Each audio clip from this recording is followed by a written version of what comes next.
At your job, do you ever have to deal with a nose roller? How about a snub pulley? Well, if you're installing a new conveyor belt system, dealing with the different components can sound like you're speaking a foreign language.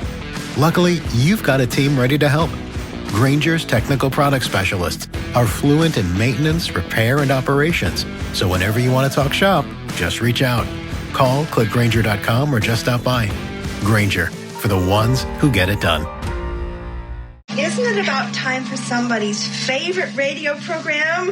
Yeah. 97.3 ESPN presents The Sports Bash with Mike Gill. When I'm driving, I got a guy on the radio who talks to me. I can't see him, but he talks to me. Now, live from inside the Ocean Casino Resort Studio, here's Mike Gill.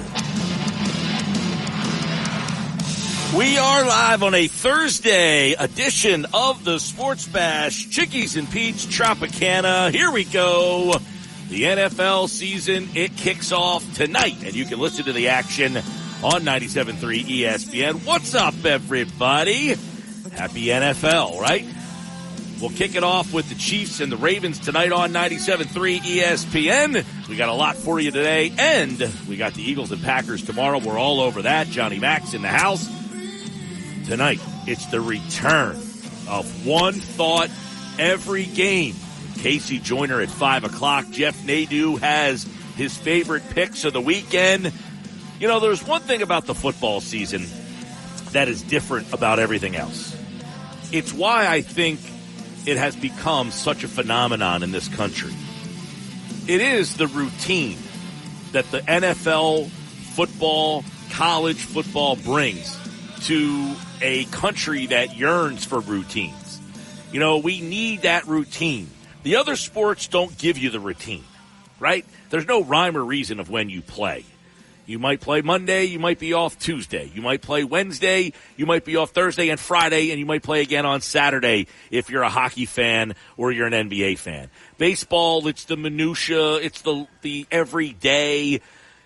Yeah, there's a routine and a rhythm to baseball, but 162 days of games, that is a hard thing to kind of get into a routine around. There's a day game. There's a night game. There's a day game after a night game. You're off on Monday for getaway day. You're off on Thursday for getaway day. Football brings back normalcy. Football allows you to have a routine. That is why I think it is so popular. Yes, the action, the one-day-a-week nature of your team playing that one time gets you, but it's all wrapped around the routine that all leads you up to the one day. It is a truly fascinating phenomenon of, it's just like our show.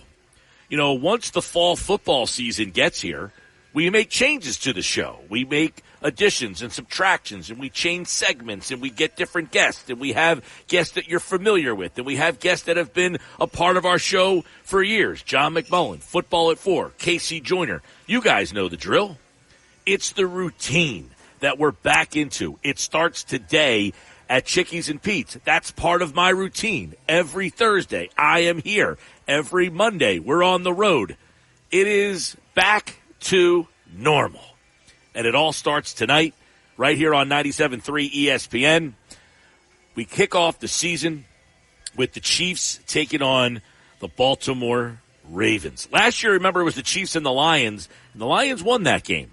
And it really set the tone for what was a special year for the Lions. And it really set the tone for what could be tonight a three-peat for the Kansas City Chiefs. They lost that opener, but they still rebounded to win their second straight Lombardi. Can they make it 3 in a row? Well, Lamar Jackson and the Ravens, who have yet to win in the Jackson era, they stand in the way, and it starts tonight. I can't wait for the game.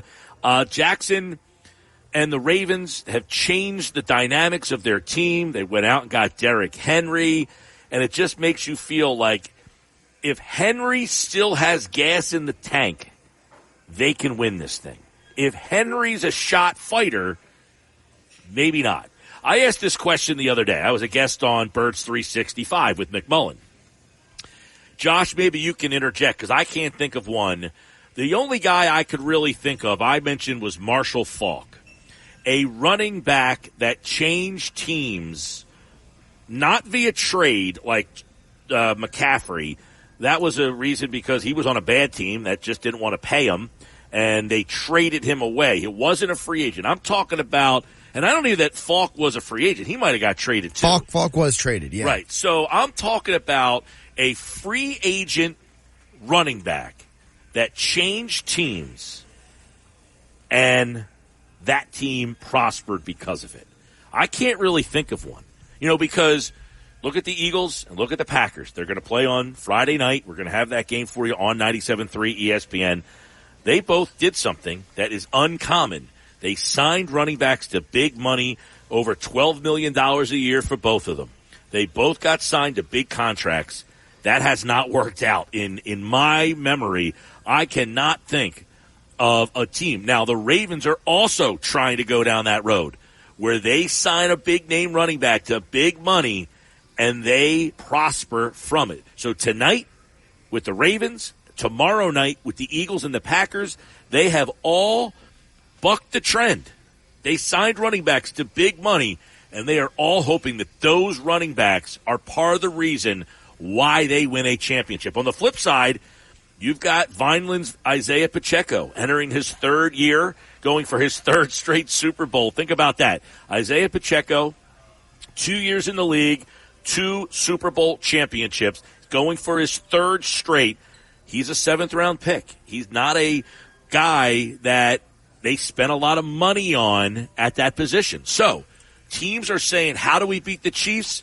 They're going the opposite direction of the Chiefs. They're spending money on that position, and the Chiefs are saying that's not the way we go. So it all kicks off tonight. Can somebody take down the Chiefs? We find out tonight here on 97.3 ESPN. I just can't wait for the routine to kind of kick off. I know we're back in the routine. Mondays we're on the road. Thursdays we're on the road. We've been on the road a lot of Fridays, including tomorrow as well. We'll give you more details on that a little bit later. But that routine is back. But when that toe hits the pigskin tonight and that ball gets kicked off, it is going to be the routine will officially be back. So I want to ask, that's a question I want to throw out to the listeners and have fun with through it. What is part of your NFL routine? What changes about your routine now that the NFL is back? Let us know. 609-403-0973 on the text board. 609-403-0973. Do you have a Sunday routine? What is your Saturday, Sunday? What's something that you bring into your routine now that the football season is back? Like for me, I said, my whole show is different. Our show in the fall is a much different show than our shows in the spring and in the winter. It's just a different vibe. It's summertime. It's a whole different show. It's fun to have these, a lot of different things incorporating. We're going to do more and more throughout. And now listen, the Phillies, who we'll get to in a little bit, the Phillies also have now kind of interrupted the routine, if you will, the last 2 years. That's true. Right? Because of their deep playoff runs. Last year qualifies as a deep playoff run. When you go 6 games in the National League Championship Series, that's a deep playoff run. But they have been an interrupter into the routines here. But I look forward to it. In fact, one of the things that's funny is with the football season, we have so many routines, we have so many things we want to do, we have so many segments we want to try, we have so much material that we want to get your guys' opinions on. You guys, are the drivers of this show. You tell us, I like that guest, I don't like this guest, I like that segment, I don't like that segment. And if you guys give us good feedback, we either keep doing them or we kind of pivot. We have so many different segment ideas that we want to add to the show this year. The problem is, we don't have enough segments. We need more time. We need a longer show, right? We need more hours for the Sports Bash. 609-403-0973. So what is your NFL routine? Now that football season is back, what is something that is different in your life because of football being back? One of the things is that I think is big is, are you a Saturday guy? Are you like the Thursday night guy, and then you do Thursday, Friday, Saturday, Sunday, Monday? Do you have certain primetime games that you take off? Like, hey, I can't do all of them. Do you take Saturday off? Josh, if I were to ask you, if I said there's a Thursday night game, there's a Saturday night all day college, Sunday all day, and then Monday, there's 4 primetime windows. If I said one of the nights you can't watch, is it your Thursday night football game? And I know everybody would say, well, the Thursday night game is usually, but hey, Thursday night sometimes you're like, no, I want to watch a game because it's Thursday. I've been waiting all week and I'm getting it. So which one would you eliminate? Would it be the Thursday night game, the Saturday all-day college, the Sunday all-day NFL, or the Monday night football game? Which one would you say, you know what, I could do without that? I would do without either Monday or Thursday because of the fact that I'm too much in love with the Saturday and Sunday that I would never eliminate that. Like that would be if I was in a relationship and a woman said you can't watch football Saturday and Sunday, I would have to tell her, be like, this ain't gonna work, honey. Text board is banging right now. Shaner and EHC. It's here. Mike and Josh, are you not pumped up? NFL Day, great game on the docket. Fantasy drafts are done. Picks are made. The Birds will hit the Big Bang tomorrow, winning 31-17. Wow, we're already giving scores to the Eagles game. I got to hit the pause button there. Shaner, love you, brother. Appreciate the text. Yeah, you can hear that we're pumped up, right? We're pumped up. You're right. Fantasy drafts in the book. Fantasy lineups turned in. Pick'em pulls, survivor pulls, this pull, that pull. They're all rocking and rolling right now. They're all rocking and rolling. By the way, Bet365 play of the day. I hit it again last night. So did Josh. So we're on a streak right now. We're on a little heater. And now that the football's here, we're going to do more of that. Jeff Nadeau is back tonight at 5:30 with the picks. Sports Bash Live, 97.3 ESPN. Steven Ventnor uses all of his PTO from work now that the NFL is back. That's a good one. I like that one. I wish I could. They don't let me take more than, 2 weeks off in a row? Like, can you imagine if I was like, hey, I'm going to take, all of my vacation time off just to sit and watch football? That'd be amazing. That would be awesome, right?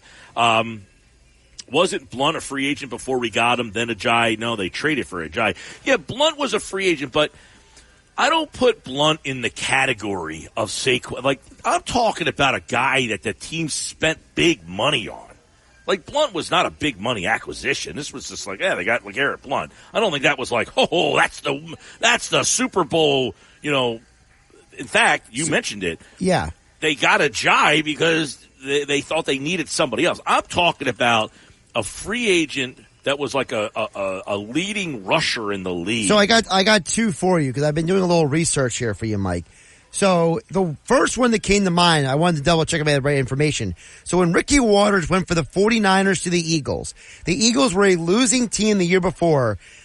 The next year they went 10-6. They won a playoff game. Ricky Waters had 11 rushing touchdowns that year. Well, listen. We talked about this on Birds 365 the other day. Back at, somebody texted in Charlie Garner.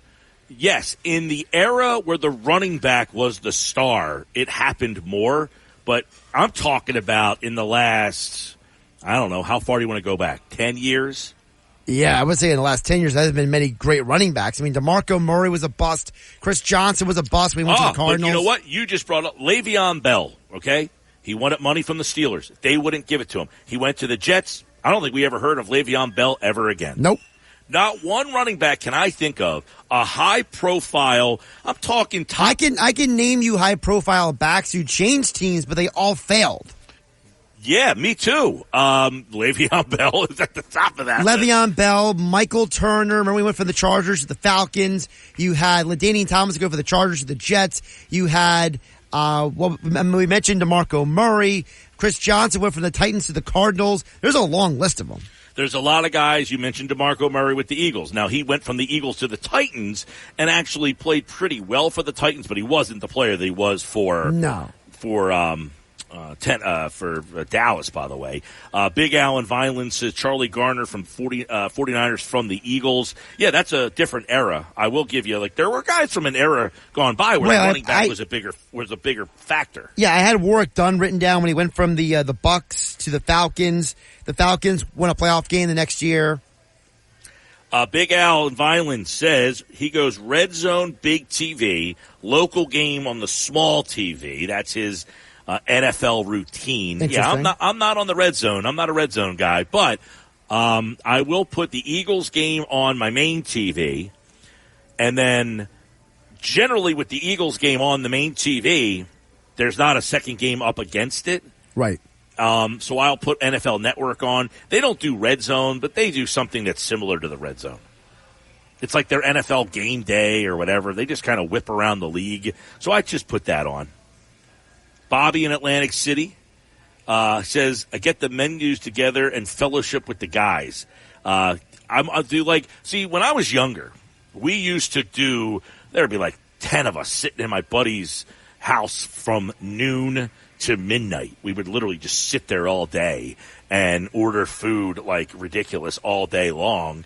And to the point where my buddy built a room that had stadium seating. It had different layers. You had the first level, the second level, then the third upper deck level with one level had leather couches. The top level had recliners. There was all different seating in that house. That's impressive. It was a room, man. We miss those days. 609-403-0973. I'd move into that room.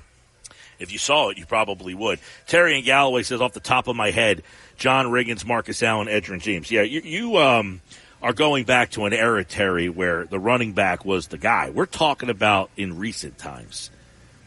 Terry's showing his age a little there. Yeah, he is. Well, I kind of showed my age, Now I too. know that Terry's a get off my lawn guy. Not that I couldn't figure it out for myself, but I saw those names and we're like, all right. Edgerrin James, Emmitt Smith, by the way, he was a guy that went from Dallas at the end of his career, signed with Arizona. He was a less impactful change because of his age. Jeff in Ocean City, my routine after Sunday breakfast is to listen and watch pregame shows from 10 to 12, set my fantasy lineup, place my bets before the kickoff. Yeah. Are you Sunday morning, are you a pregame show guy? Are you doing the whole pregame, or are you just like Chris Collingsworth sliding in at 1 o'clock? You like just that? Right? That's a good one. That's a good one. Yeah. It's an interesting point, Mike, because there's so many pregame shows to choose from. Yeah. Do you have a go-to pregame show? Mike, I gotta be honest, I've worked so many Sunday mornings because of this job. I've barely watched those shows in maybe 3, 4, 5 years. See, I'm a big Sunday NFL countdown. I guess it's just part of routine. Yeah. Going back to the Berman days with, that whole crew. And I just never really got out of that routine. Do you not like the others? The Fox and the CBS ones do nothing for me. They're not that the ESPN one even does either. I think it's gone downhill a little bit. I don't really connect much with Rex Ryan, Teddy Bruschi, Randy Moss. I just don't love the stuff they're bringing to the table. Mike Greenberg's going to host it this year, so we'll see how that goes. But I'm not a big pregame guy, but I will have it on in the background. Gotcha. It's like a Major League Baseball All-Star game. You have it on. You're waiting for your guy to get introduced with your team's uniform on, even though they don't wear your uniforms anymore. You're just waiting for that. So the minute they talk about your game, you kind of stop what you're doing, listen to what they have to say, and then once that's done, you go back to doing. I like Oz the Mentalist when they bring him on. When they do those segments, they did one for college football this week. He was at, where was he? Was he at Texas A&M? I think he was at Texas A&M this week, and he did something. And I like those College Game Day was at Texas A&M Notre Dame. Yeah, so I think he was with the Texas A&M team. I like those segments. But yeah, I'm an ESPN NFL countdown, but not for any other reason. I think it's just part of my routine. You know what I'm saying? Back in the day, I used to be a NFL Game Day on NFL Network guy years ago when I actually was watching some of those things. Cause I just always enjoyed, Kurt Warner, Rich Eisen, Mooch, Michael Irvin. I just enjoyed that chemistry on that set. It kind of gave me NBA on TNT vibes. You know what I mean? Yeah. If you have for whatever reason, I've just never been an NFL network guy for anything. I just never think to go there. I just never think, you know what, let me go what's on NFL Network. I don't know if it's the set I don't like, the color's a little different. I don't know what it is. It doesn't catch me enough to kind of grab me in. So I'm usually NFL Countdown, ESPN, and then right around 10 minutes before kickoff, wherever the Eagles are, I'll flip to, I get the end of generally Fox because they're on Fox more times than not. But usually I will go from NFL Countdown, and then the last 10 minutes you go to Fox. How do you feel about the Fox pregame? Needs a little refresher. I think it needs a little freshen up. Kind of like what CBS did? Yeah, a little bit. I got to see the CBS crew. I know Matt Ryan's on that crew now. Matt Ryan, J.J. Watt, Nate Burleson, and Bill Cowher. That's the main course. Yeah, the Fox pregame show is... It's getting old. John, hey, good to see you, John. The Fox show with Terry and Jimmy's really not even there anymore. Right. Howie... Yeah, I feel like it needs a little the Terry. I feel like Terry Bradshaw doesn't scream to me, "Hey, I watch every game and study."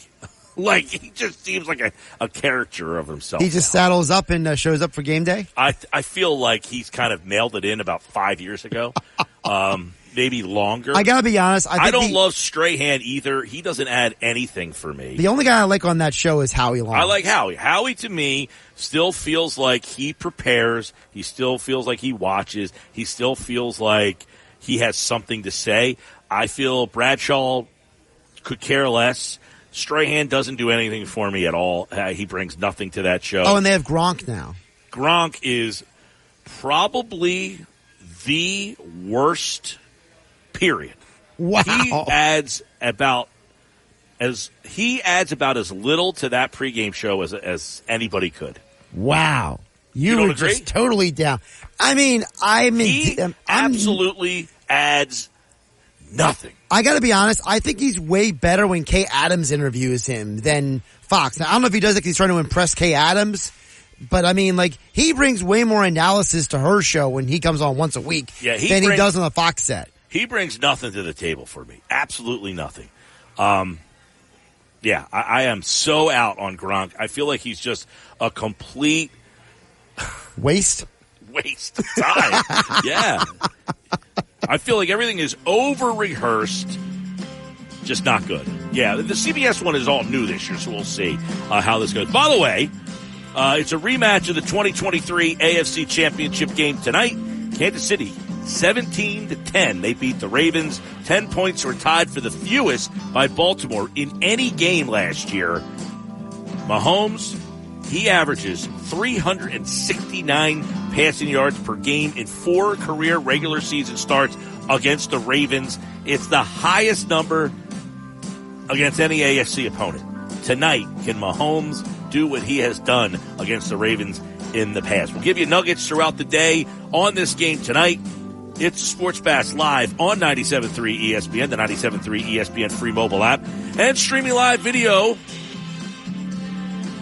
on the X platform at Mike Gill Show. Use the hashtag SBLive. Coming up, we've got a whole bunch to do, including the Eagles taking on the Packers. The Eagles have won their season opener in each of the last 3 seasons, all with Sirianni and Hurts. A win tomorrow night. It would be the longest streak of season opening wins since, you'll be surprised at the last time this happens. I'll tell you next on the Sports Bash live on 97.3 ESPN. Want to earn some quick cash? Plato's Closet in West Ashley and North Charleston is stocking up on cute and cozy fall styles. We pay you on the spot for your gently used name brand clothes and accessories. Plus, while you're here, you can stock up on must-have looks for autumn. We're the go-to sustainable shopping spot for teens and young adults. So stop by Plato's Closet in West Ashley and North Charleston today and refresh your wardrobe. Plato's Closet, located in West Ashley on Sam Rittenberg Boulevard and North Charleston on Rivers Avenue. with Mike Gill. Do I have everybody's attention now? On 97.3 ESPN and the 97.3 ESPN free mobile app. All right, Sports Bash Live, 97.3 ESPN, the 97.3 ESPN free mobile app, streaming live video on the X platform at Mike Gill Show. Use the hashtag SB Live. We're at Chickies and Pete's, Egg Harbor Township. Our routine has started back up. What's your routine? Let us know. 609-403-0973. You know, the Eagles have won their season opener every year in the Sirianni Hurts era. They've won 3 straight. If they win tomorrow night, it would be the longest streak of season opening wins. They won 6 straight games from 1942 to 1947. They won 4 straight games from 2016 to 2019, and then again from 2011 to 2014. So the Eagles, if you like trends, they generally win their openers. They've done it 3 straight times. I'm Mike Gill. This is the Sports Bash Live on 97.3 ESPN. And, of course, the Phillies, we'll get you some Phillies stuff as well. So much football just running through my head, though. I got so many football thoughts running through my head. We got one thought every game tonight. Casey Joyner is back with us on the Sports Bash every Tuesday and Thursday at 5 o'clock with Casey Joyner, the football scientist, with one thought every game. I got something for you here, Josh. What's that? Nick Sirianni. Now, you sent me something before the show about coaches on the hot seat. Yes. Nick Sirianni was on that list. Where was he, number 2? Number 2. Okay.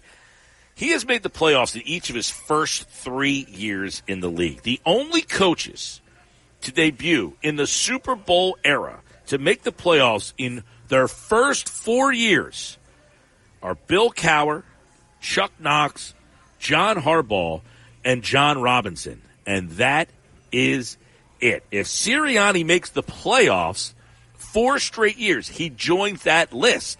Does that put him on the hot seat, though, if he just makes the playoffs, would be my question. I think it certainly has to cool the hot seat, because I think part of the reason why he's even on the hot seat was because how last year ended. I don't think it was Let's go to this else. then. If they make the playoffs like they did last year, but it ends like they did last year, that would be 4 straight years in the playoffs. But would a disappointing playoff loss cost him? I don't think it should, but I think optics are greater than reality, right? It's the idea of how many times, Mike, have you talked about with the Sixers, how perception becomes reality with the Sixers. I think you could point to the same with Sirianni. If the perception is a certain way, I think that may affect him. Well, we'll see. I mean, to me, if Sirianni gets him to the playoffs for 4 straight years, it's going to be hard to justify it. However, if it ends in disappointment again, I can understand the Eagles saying, all right, we might need to go down a different road. But I don't know, man. It's a really tough one. We live in an era, we're talking about routines, and part of the routine is if you don't win the championship, if you're not the best, you stink. Right. Right? That's the world we live in. For better or worse now, right? That's what it is. It's whether or not you win a championship. We're done with, hey, you make the playoffs, you win 50 games, you do, you get to the second round of the playoffs every year. We live that with the 76ers. We're going through that right now where the 76ers have taken us on a run, and we just don't care about and listen, I'm not saying that you should. I mean, there should be something. Being a sports fan has multiple layers. Just winning the championship shouldn't be the only layer, but for many people, that is the only layer, right? I mean, that's the only layer for a lot of people. It's, do you win a Super Bowl? And if you don't, you failed. And if you fail, it's time to move on. Which is wild. Where is that, hey, we've got consistency with the coach. The coach got us to a Super Bowl, and yes, we don't win the Super Bowl every year, but we have a chance. Like, what is the mindset of today's sports fan? I feel like some sports fans, they hate you until you win a championship. I think that's the problem. You look at what's going on with the Phillies with Rob Thompson, right? If Rob Thompson won that World Series 2 years ago, people would be less angry with him all the time. Maybe. Look what happened to Charlie Manuel. Look what happened to Doug Peterson. Everyone made fun of how Manuel and Peterson talked, how they handled their business on game day. And then they won a championship, and they were, like, revered and untouchable. 609-403-0973. The one thing with this Eagles team, too, that I think has Sirianni on the hot seat would be everything around him has changed except for him, right? Right. That's what he's got going against him. So even if you're the biggest Sirianni fan in the world, everything around him has changed except for him. So, hey, our coordinators weren't good enough. We changed the coordinators. Now we have this. Now we have that. We went out and got a running back. We added 2 corners, and we went out and got Chauncey Gardner-Johnson. We got a new safety. They have done almost every move they could make outside of changing the coach, right? So it almost feels like they don't really have a choice but to put the blame on the coach, if that makes sense. Well, it makes sense because of the fact that you did everything else already. You changed the coordinators. Howie Roseman has said at multiple press conferences that he has said, I did a bad job with the DBs last year. I had to improve the secondary. So Howie has come out and told you, Mike, hey, I did my job. I upgraded the secondary. We got new coaches. The organization is saying we did what we're supposed to do. Now it's on you, Nick. All right, Eagles odds. Here we go as we kick off the season tomorrow night. Their Super Bowl odds are 10-1. NFC Championship, they are plus 550. To win the NFC East, they are minus 150. They are the favorite to win the East. Their regular season win total over-under is 10.5 for Philadelphia. So those are some of the odds. To make the playoffs, they are a favorite, minus 260. The odds imply that they have a 72% chance to make the playoffs. I want to stop on that one for just a second. Do you enter this season, this 72% chance of making the playoffs, does that make you feel pretty comfortable and confident about where this team is? If you're out there and you're an Eagles fan and you have some questions, if I say Vegas odds are saying you have a 72% chance of making the playoffs, you feel good about starting the season like that? My follow-up question, Mike, would be, if you don't feel good about that, why? You know what I mean? Like, do some people look at that number and say it's not high enough? Do you have people say that's too low of a number? Like, how do people take a number like that? I would ask that question just as a whole segment as well, is if you're not confident about the Eagles this season, what is it about them that makes you not confident? Like, what is holding you back from believing that this team can win a Super Bowl? I know, like, for instance, on the Phillies side, I know the Phillies can win a World Series. I'm not saying they can't. Right. I'm just saying right now I still think they have too many holes for me to feel like they're the best team. I think they can win a World Series, but if you ask me right now, are they going to do it? I still feel, sadly, I'm giving you my true opinion. You ask me, do the Phillies going to win the World Series this year? I say they can, but I think there's too many holes right now. They have too many questions. They have too many things. Like, listen, we're yesterday going about Austin Hayes or Johan Rojas, right? Here's the problem. They both aren't good enough offensively. Sure. Hayes can't hit against righties. Rojas can't hit, period. Like, I'm not sitting here saying that's part of the problem, though. So if I have guys who have warts, I'm going to try to take the guy who has the least amount of warts. I have 2 guys that struggle at the plate. Hayes against righties. Oddly, Rojas hits righties. I think he's hitting like 258 against righties. Don't quote me on that. But he actually has been better against right-handed pitching. So if he feels more comfortable hitting righties, Hayes struggles against righties. The least amount of warts come from Rojas as a defensive player and the speed he brings. Hayes doesn't offer the same defense, and he doesn't offer the same speed. But part of the point I have with why I don't think the Phillies can win that World Series is because I'm debating between Hayes and Rojas. Neither one of them, for me, are consistent enough. I mean, you have a guy like that. Now, I would also stress, one of the reasons why I like Rojas is if you're depending on the number 9 guy in your order to win games for you, then that means the rest of your lineup is a problem. And that's the problem I had with the Phillies going forward is last year there were times where Rojas was being counted on way too much because the rest of the lineup that gets paid big money to hit wasn't doing their job. Right. So now we're deflecting the criticism of your big guns and blasting this Rojas kid who's hitting number 9. You shouldn't need the number 9 hole hitter. You shouldn't have to count on him. But unfortunately, the inconsistencies of this lineup made the Phillies have to rely on a player like Rojas, who just wasn't ready for that moment. And quite frankly, he's not ready for that moment now. And neither is Austin Hayes, quite frankly. And that's where I have pause with this team, is that they don't have enough depth to the lineup, and the stars of this team are too streaky.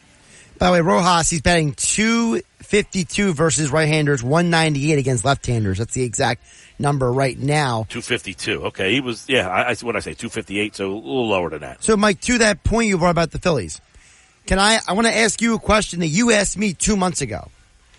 If you had to go to the sports book right now. I'm at one. And you had to put your money down on this, who are you more likely to bet on? The Phillies to win the World Series or the Eagles to win the Super Bowl?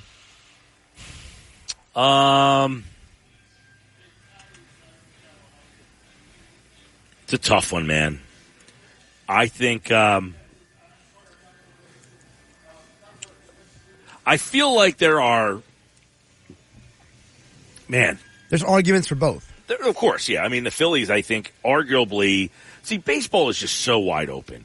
You know, Arizona can win, the Dodgers can win, the Padres can win, the Brewers can win, the Phillies can win, the Mets can win, the Braves can win. I mean, it's just the pitcher. It's who's pitching is going at that time and whose lineup is hot and whose is not. I would say the Eagles. I would say the Eagles because I think there's less teams in the NFL that I think can, clip you, knock you off. You know, you're not getting a ton of upsets come playoff time. The best teams are generally going to win. Yes, we've seen 6 seeds, but I just feel like even of the 14 playoff teams, maybe 5 of them can win the Super Bowl. And I think that's what the interesting conversation is, because when we had this a couple months ago when the Phillies were the best team in baseball, a lot of people would have said the Phillies. But now that we're on September 5th, people have, can I say maybe they soured a little bit on the Phillies, Mike, and that now the Eagles, hope springs eternal because they haven't played yet, people are now leaning in the other direction. Well, the Phillies' elongated malaise, I think, got people to fall into my category, if you will. The lack of consistency from the offense showed up for an elongated period. July, August. They've played a lot better baseball, by the way, over the last 2 weeks. I think absolutely going back to the Kansas City series. I don't know what their record is, but it's been pretty good. Even before that Kansas City series, I think out of the last, I'll have to look at it, but they might have won 11 out of 14 or something like that. But that elongated period of not playing well, that's what worries people. And when I saw that for such a long, now I don't get worried they're not going to make the playoffs. But I do think it did change my mind of this team has changed. They're different. The fact that they did not make a change to their offensive lineup, their day in and day out lineup, I have to still question that move and that decision. Their pitching is good enough, and pitching and defense generally, I'm going to take the team with pitching and defense, and I'm going to be right about that most of the time. The team with better pitching shuts down the better offense. That's why the Phillies constantly beat the Braves. The Braves have better offense than the Phillies do the last 2 years. Their lineup has been a better, deeper lineup than the Phillies, but the Phillies have better pitching than the Braves do. Right now, the Phillies have better pitching, and their offense is still going to be questioned in the biggest moments. It just is. Phillies won 9 of the last 12 games since Kansas City. Okay, yeah, 9 of 12. So they're on a pretty good streak. And by the way, yesterday's win's a nice win, although it's one of those wins where they scored 4 runs on all home runs. Right. I don't know. I mean, is that what you want? Well, isn't that how the roster's built? The roster was built with all these power hitters. It is, but you haven't won like that for 2 years in a row now. So you're going to go back to the same thing, saying, well, that's how the roster's built. If they don't hit a lot of home runs, well, they didn't hit a lot of home runs last year in the playoffs when they needed to, and they didn't hit a lot of home runs the year before in the playoffs when they needed to. They hit a lot of home runs. It just was all bunched together, not spread out. And they did not make changes to that lineup. And to be fair, I don't know what they could have done. I mean, obviously, you had the Rhys Hoskins thing. You weren't going to bring him back. Fine. You moved Harper every day to first base. You had Stott at second. You had Turner at short. You had Bohm at third. You had no place in the infield that you could make a change. You had the one spot you could have decided to do something with was center field. I mean, you had Castellanos signed here, so you weren't going to make that change. Right, you're locked in there. Right, left field. You could have found a left fielder. You could have tried to find a left fielder in the offseason. And I think they did. I think they tried to go with Merrifield as a guy that could have played more outfield, and they just never, for whatever reason, he just never got going. They never gave him that shot. But I think he was kind of the guy that they didn't have last year. You know, a good average, on base, speed, a guy that doesn't go cold. And then he gets here, and what did he do? He got cold.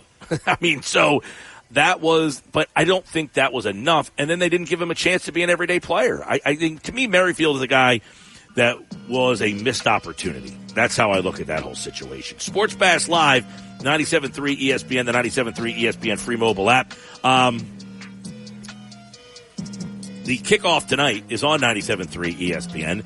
I got a betting trend for the Eagles game you might want to get in on for tomorrow night's game. Stick around for that next on the Sports Bash Live on 97.3 ESPN. We are at Chickies and Pete's in Atlantic City. Of course, it's our first of every Thursday at Chickies and Pete's at Tropicana, Atlantic City. Also, Egg Harbor Township will be in EHT one time a month. In Atlantic City, 3 times a month. We start tonight, and we got more Sports Bash with the Ravens and the Chiefs. It's NFL Kickoff Thursday right here on the Sports Bash. It's this. At your job, do you ever have to deal with a nose roller? How about a snub pulley? Well, if you're installing a new conveyor belt system, dealing with the different components can sound like you're speaking a foreign language. Luckily, you've got a team ready to help. Grainger's technical product specialists are fluent in maintenance, repair, and operations. So whenever you want to talk shop, just reach out. Call, click Grainger.com, or just stop by. Grainger, for the ones who get it done. Mike Gill. And I am the voice of the voiceless. On 97.3 ESPN and the 97.3 ESPN free mobile app. Tomorrow, here's a number for you that you might want to get involved in. Sports Bash Live, 97.3 ESPN, the 97.3 ESPN free mobile app, streaming live video on the X platform at Mike Gill Show. The first international season opener in NFL history. Tomorrow night, Eagles and Packers. But all 5 international games in 2023 went under the total. It is currently 48.5 at ESPN Bet. Do you feel tomorrow night is an underplay? 48.5. What do you got? I absolutely feel that way. I don't think people realize how good the talent on both of these defenses are. And Mike, you know, historically at the beginning of a year, defenses are usually more prepared than the offenses are. So I think that the combination of 2 new defensive coordinators plus international plus the offenses maybe not being fully ready for the start of the season.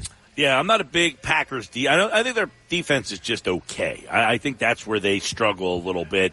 They're not a great defense. They're just an average defense. But the 48.5 number is interesting because the number that I started off in my head is almost the score that I had in my head is almost right on that number. It's almost right there. We'll talk more about that tomorrow. Todd in Brigantine says, I would take the Phillies easily to win a title before the Eagles. I'd even take the Sixers before the Eagles. I don't even see the Eagles making the playoff. 6-7 wins at best for the Eagles. That's from Todd in Brigantine. Todd, I mean, it's early over there. Are you already hitting the bottle or something? What the heck? 6 wins for the Eagles this year. Can you imagine? That's incredibly negative. Can you imagine if that was actually anywhere close to being potentially accurate? That's a Negadelphia sports fan if I've ever heard of one. Yeah, 72%, Mike, is a high number for me because my doubts lie on all the coaches, all 3. New system, no Kelsey, no Cox. The talent is there, though. So, man, another negative one there. Interesting. That's Elroy in Mays Landing. Is everybody the shine of the new season is here? Are we feeling bad about this Eagles team? Are we not ready to go? Are we not excited about what's about to happen with this season? 609-403-0973. Hit me up on the text board. John McMullen, could the Eagles move on from Jalen Hurts after this season? One NFL reporter believes so. That's next. This is the Sports Bash. Jersey, this is the Sports Bash with Mike Gill on 97.3 ESPN and the 97.3 ESPN free mobile app. Now live from inside the Ocean Casino Resort Studio, here's Mike Gill. It feels to me like Sirianni was the first one who was going to get the blame there. If this thing goes south, Jalen Hurts has got a brand new contract and he's 26 years old. You never know in this league, and we've seen Philadelphia be very aggressive at the quarterback spot before for years. We didn't think that they would getting rid of Carson Wentz. Right. There was the cap hit, all of that, and they made that move. Yeah, they've been willing to they've been willing to be as aggressive. Howie Roseman as aggressive as any team in the NFL, and it has worked. That was today on Get Up. Dan Orlovsky, Mike Greenberg, Kimberly Martin. Could the Eagles move on from Jalen Hurts if this season doesn't go the way we would like? We were talking about it in the first hour of the show. There's really hard to blame anybody other than Sirianni. They got new coordinators. They got new players. They went out and spent money. But are we leaving out the quarterback? John McMullen, host of Birds 365 on the Jacob Media YouTube channel, joins us now. Is that the guy, John, we're overlooking if this season is not a good one for Philadelphia? Is it the quarterback, or is he here for the long haul? Boy, you got some clips this week. We're having a streak. No, he's got nothing. He's got nothing to worry about this year. You're always 2 years away in the NFL, though. I think there's so much like I heard them talking about Carson Wentz. I mean, even in that scenario, Carson kind of forced his way out. The Eagles were ready to run it back and give him one more chance, and he kind of forced his way out. So that's a little revisionist. And I would say, look, if he performs poorly, then he's on the clock next year. And then, as I said, everybody's 2 years away in the NFL. If you have two bad years in a row, and I don't want to say last year was a bad year because it wasn't a bad year, but one specific instance, and that's picking up the blitz, and I think that's what the season is about. If he, if you think about all the changes, if you think about Kellen Moore coming in, if you think about all the talk about Jason Kelce now, him having the autonomy that he wants and has always wanted, and if he fails again and more than fail, look like he did last year, then you start talking about it. But that's for way down the road. Yeah, I guess the thing would be if there's a regression to, I don't even know what the mean is for him. I mean, is he a top 10 guy? Is he a top 5? 2 years ago, you thought you had an MVP candidate. Is he still that guy? But if he regresses to where he's just back in the middle of the pack, are you getting what you paid for? Well, yeah, I mean, the contract is not that bad now, and that was the projection when he was the highest paid player in the history of football for about 10 minutes. And that's sort of how it goes. And now it's looking much more cost-effective for the Eagles than it did when they signed it. But for the savvy, they knew it was a good deal the minute he did sign it from the Eagles' perspective. He did produce 38 touchdowns last year, which were more than his MVP-like season. I put that in quotes because he was close runner-up. He actually produced more touchdowns than he did that year. So by no means did he have a bad year. He had a bad year picking up the blitz in a very small part of the game, but a big part of the game. He still produced at a very high level. So, yeah, I mean, he's a very good quarterback, but he's got to improve that part of his game. There's no question about it. John, do you enter this season with any questions about what I believe has been the strength of this team? It tailed off a little bit last year, the offensive line. 2 years ago, when they made the playoffs out of nowhere, really 3 years ago, I guess now, they were the star of this team. That line was the star of the team. Then the next year, of course, they went to the Super Bowl. They got A.J. Brown, and kind of the skill players became the identity. But where does that offensive line right now, without Kelsey, a new right guard, and the pieces that are in place? Yeah, I mean, any metric you look at, it was one of the best offensive lines in the NFL last season, and that'll continue this season. I think the floor is sort of top 5, and then can they get back up to being number 1 or number 2, where they've typically been over the past few years when you talk about offensive lines around the league. Yeah, they're very good. It's just a matter of how good, similar to the offense. And that's where it starts. That's the foundation of the offense. So, if they suffer a bunch of injuries, that's always the caveat, but I hope people understand that. I mean, if you lose Lane Johnson and Landon Dickerson, or something of that nature, then of course things are going to go off the rails. But if those 4, the top 4, Lane Johnson, Jordan Mailata, Landon Dickerson, and I throw Cam Jurgens in there as well, if they're out there, it's going to be a good offensive line compared to other offensive lines. John, you guys over at Sports Illustrated did predictions for the year. I was reading the article. I had some fun stuff over there. First touchdown like that. But I'll expand. You said first touchdown. Your pick was Jalen Hurts. But who is the guy in the red zone this year? Who's that guy that is the big touchdown scorer for the Eagles? Is this a big A.J. Brown year? Is it Goddard that gets 8 touchdowns? When you look in who's the go-to scorer? I think Jalen is. That's the point. I think Jalen has produced 28 touchdowns running the football over the last 2 years. 28. He is now 4th in NFL history in rushing touchdowns for a quarterback. 4th in NFL history already. 28 over the last 2 seasons. Like, why do you want to go away from that? Why is everyone so obsessed? And I'm not blaming you, Mike, but I hear a lot of people like, oh, well, you got to get this guy. 28 touchdowns. Why are you running away from that? Nobody can stop it. If they stop it, then maybe you got to go in a different direction. Or you're going to see tush push, and you're going to see quarterback draw inside the red zone, and you're going to see a bunch of touchdowns from Jalen Hurts. Because if anything, he's healthier this year. Big year from Jalen Hurts. More on that coming up, by the way. One thing with Jalen Hurts, which is kind of interesting when you just talked about 28 touchdowns rushing. You look at what he has been so good at over the years is being able to run for touchdowns.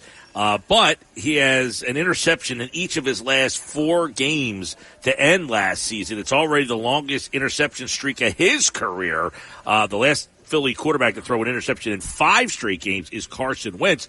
Hurts taking care of the football. Is that something that this offense should help him get better at?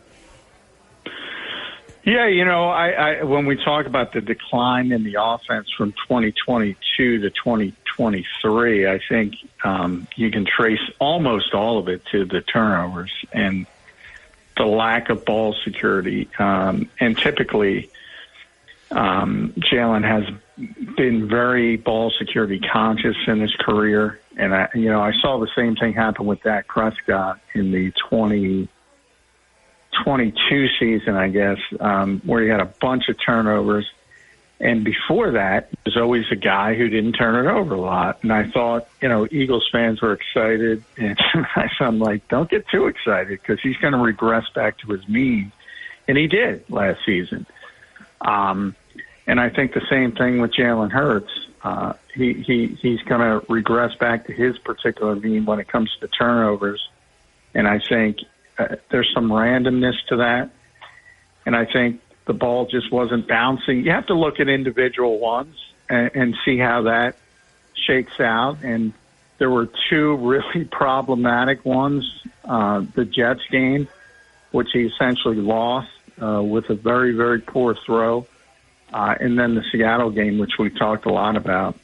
which he never took accountability. So when you see those types of turnovers, those are bad. But sometimes, for instance, if you have a problem at the mesh point, it might be the running back's fault, but that's credited to the quarterback.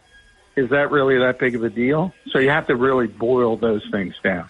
John McMullen is with us, Eagles and, of course, the Packers tomorrow night. You're all ready for the game. We're looking at some things this season. You got first sack, Jalen Carter. I'll ask you, though, who has the most sacks this year? Bryce Huff. And I think he might get off to a good start. That's probably the one weakness of the Packers offense. Their offensive line has generally been pretty good over the years, and there's some question marks, particularly at the left tackle and inside at right guard. So it's not as strong as it typically is. And I think Huff's going to get a chance. Josh Sweat, they'll flip those two occasionally. And obviously Jalen Carter going against the right guard, whomever that might be for Green Bay, especially early. That's why I picked him first. They're probably going to need a few snaps to get used to his speed and strength and explosiveness, because you can't really replicate that. First interception, you have C.J. Gardner-Johnson. I guess a couple of years ago he led the league in interceptions when he was here in Philadelphia. Will he have a similar role in this defense as he did in John Gannon's defense? And should that lead to him being a guy who gets a lot of interceptions? It's going to be interesting because that's that give and take. You always hear it about Dallas and Trayvon Diggs, and last year was Deron Bland. And, to get a lot of interceptions the year prior with CJ here in Philadelphia, you got to take some chances. And sometimes it goes the other way. But CJ's certainly willing to do it. And it'll be interesting to see how Vic Fangio kind of deals with that, because there are times, you're going to be out of position, you're going to make mistakes, you're going to give up explosive plays. And from Vic's standpoint, that's the number one goal. Well, the number one goal is to prevent them from scoring points. But explosive plays, limiting explosive plays is top of the list, other than the obvious. And sometimes you want the more disciplined guy, but CJ's a playmaker, and he's going to make plays if he's out there. So if you want that prop bet, I'd take the biggest playmaker. Biggest playmaker. All right. How about Darius Slay this year? He's the biggest big play Slay. Are you in the camp that Slay still has, something left, or are you worried that Father Time taps on him this season? Well, you never know, especially at corner. But I've seen no evidence of it yet. He's still out there. He still thinks he can run faster than John Ross and Quinyon Mitchell and Isaiah Rodgers. He believes it. And I'll tell you what, he can be close. He's probably not going to win those races, but he'd be close. So he hasn't lost much. And he just knows how to play. So I wouldn't be too worried about Darius Slay until there's evidence that there's going to be a decline. It happens to everybody, but I've seen no evidence of it at this point. A lot of talk yesterday about Devin White and what's happening there and what will happen moving forward there. Is Nakobe Dean the guy who leads this team in tackles this year? If he's the middle linebacker. So at the end of the year, John, are we talking about Dean as the guy, or does White at some point get that job back and he's the guy leading this team in tackles? Well, the plan is for Nakobe Dean to be the middle linebacker. So if he's out there and again, you have to worry about some durability issues with him, at least from last year. If he's out there, obviously, for 17 games, he's going to lead the team in tackles. But, I mean, when I said, and I've been saying pretty consistently, that he's the best linebacker on the team, again, I when I say that, people get all up in arms for some reason because they want to defend Devin White, which, A, I don't get that. But, B, I'm not comparing him against Fred Warner. I'm saying on this team, he's the best linebacker.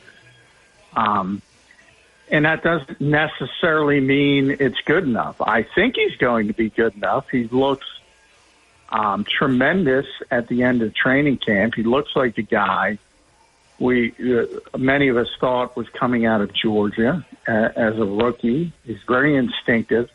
In a weird way, maybe the injury helped him a little bit because I saw him in the locker room this week, and, man, he's jacked.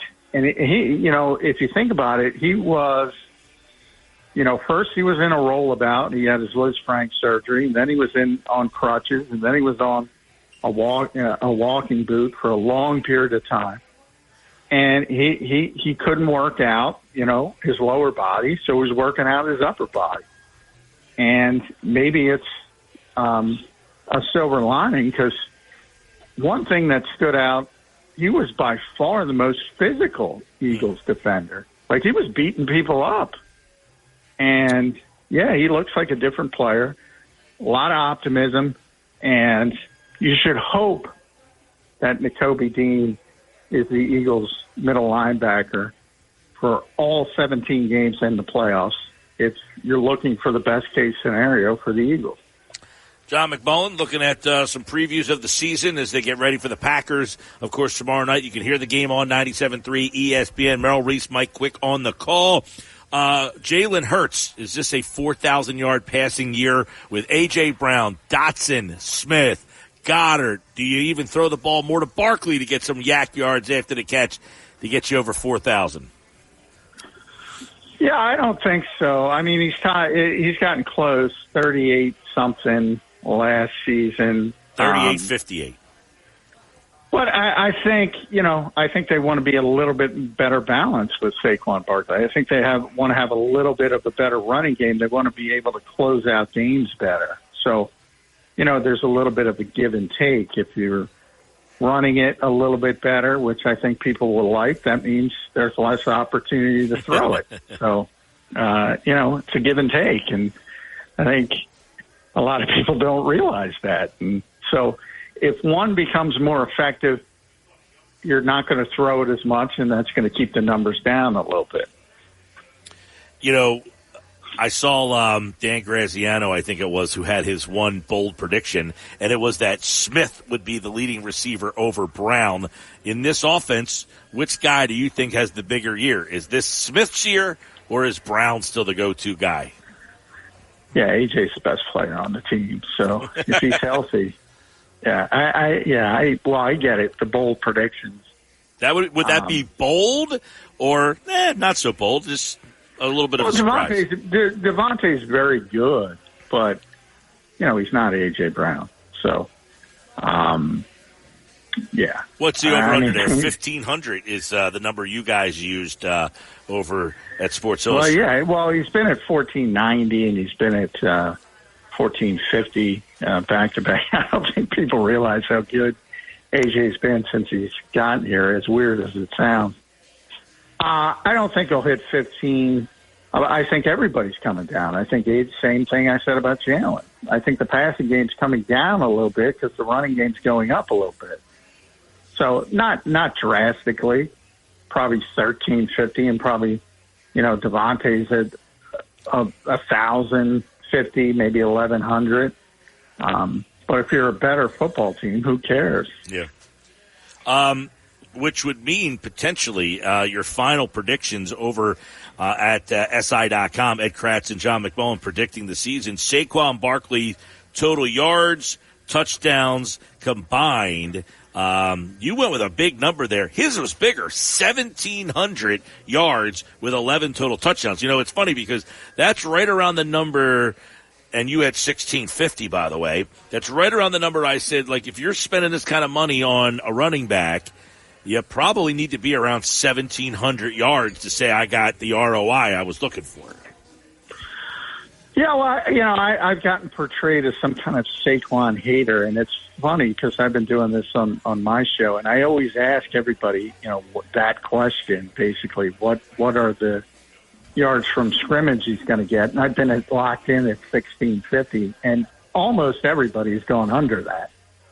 And they rave about the guy. I'm the one who goes, slow down a little bit, especially in the passing game. I was a little surprised, John, when I read today that he's been in the league for 6 years already. Like, we were having the conversation on your show, I guess it was Wednesday, about running backs that have changed teams in free agency that generally has not worked. No, and generally it comes down to guys who got a big reputation but have had a ton of touches. And Philadelphia went through it with DeMarco Murray coming off a great year in Dallas, but they ran him into the ground. It just Saquon's had a ton of touches. Really, if you go back to Penn State, never mind the Giants, he's had a ton of touches. And, the receiving aspect, I think, is a little bit overblown. But I look at him behind this offensive line, and Miles had 1269 a couple of years ago, so I got him at 1,300 basically, and maybe another 350 receiving. And that gets you up to 1,650, which is very good. And that's, nothing wrong with that. That's a great season. But, for those who think he's Christian McCaffrey or think he's one of the all-time greats, I don't see that. I've never seen that, other than his rookie year with the Giants, and where he's... Is that circumstantial, or is that him? Well, I think part of it's circumstantial. He's not the same guy physically after the ACL. He's never been the same explosive guy physically, although he is still tremendously gifted. Yep. And then some of it is, and I got to cover, he reminds me a lot of Adrian Peterson, who I got to cover, and is maybe the best pure runner, I think, since Jim Brown, literally, from a size, power, speed, everything. But people don't realize he was a really poor pass protector, really poor receiver out of the backfield. So he wasn't a well-rounded player. In the case of Saquon, he does that kind of, he's a good receiver, but he's not great. He's a good pass protector, but he's not great. And he's a good runner, but he's not great. He's good. He's really good, but he's not great. Well, we'll all see it finally tomorrow night. I bet you we can't wait for that. And you can listen to the game on 97.3 ESPN. One number to keep in mind as you watch this game tomorrow, A.J. Brown, under 100 yards receiving in each of his last 5 games last year. It's tied for the second longest streak of his career and the longest since he went 9 games without getting 100 yards in his rookie season. It feels like a 100-yard night is coming for A.J. Brown. Yeah, and the Packers' defense is obviously these two teams are very similar. Explosive offenses, and they just got to figure out on defense how to persevere. And they're both in the same boat, and it's going to be interesting from that matchup perspective. They have a new defensive coordinator. They're changing schemes from, ironically, a Vic Fangio-inspired scheme with Jeff Hafley, who's the former BC coach, which is kind of a weird hire to a lot of people. But both teams got to figure it out on defense, and both teams look like, how are we going to stop this on offense? Yeah. Well, it's finally here, John. I bet you're ready. Yeah, I wish you were in Philadelphia, but, I don't know if you've heard, but they're in Brazil. Yes. Any issues over there at this point? Nothing yet? Nothing crazy happened? Nothing yet. So hopefully they traveled 7 practice squad players, which, they traveled more than they had to for, who knows, precautionary reasons. But, so far so good. We'll see how it plays out, and hopefully comes off without a hitch. All right. Well, it all starts tomorrow. We'll get John's picks and stuff tomorrow right here on the Sports Bash Records. And, by the way, we'll get his thoughts on the matchup against the Green Bay Packers. Green Bay, by the way, they also went out and signed a free agent running back, gave him $12 million a year. Barkley got $12.5 million. Who gets better bargains, value tomorrow night? Find out tomorrow right here on the Sports Bash. Thank you, John. Thanks, Mike. All right, John's back tomorrow on a Friday edition of the Sports Bash, and you can hear that right here on the Sports Bash on 97.3 ESPN, the 97.3 ESPN free mobile app, and streaming live video on the X platform. At Mike Gill Show, use the hashtag SBLive to find us. McMullen's brought to you by Boardwalk Honda. Shop through their lineup of new pre-owned and certified pre-owned Honda online at BoardwalkHonda.com. This hour of the Sports Bash, it's brought to you by Broadley's Plumbing, Heating, and Air Conditioning, your trusted source for plumbing and heating service and installation for generations. Call 609-390-3907 online at Broadleys.net. Coming up tonight at 5, it's the return of One Thought Every Game with Casey Joyner right here on the Sports Bash. It's one of my favorite segments. We'll go through the whole entire schedule. He'll give us one thought on every game. But I haven't seen the schedule yet, so my first look at the NFL schedule is coming up next here on the Sports Bash on 97.3 ESPN. You're listening. Want to earn some quick cash? Plato's Closet in West Ashley and North Charleston is stocking up on cute and cozy fall styles. We pay you on the spot for your gently used name brand clothes and accessories. Plus, while you're here, you can stock up on must-have looks for autumn. We're the go-to sustainable shopping spot for teens and young adults. So stop by Plato's Closet in West Ashley and North Charleston today and refresh your wardrobe. Plato's Closet, located in West Ashley on Sam Rittenberg Boulevard and North Charleston on Rivers Avenue. With Mike Gill. Never thought this radio stunt would catch on so big. On 97.3 ESPN. There it is. The music. It's back. It's the Sports Bash, 97.3 ESPN. You'll hear it tonight. The Eagles, the Packers tomorrow night. The Chiefs and Ravens tonight. By the way, some Phillies news.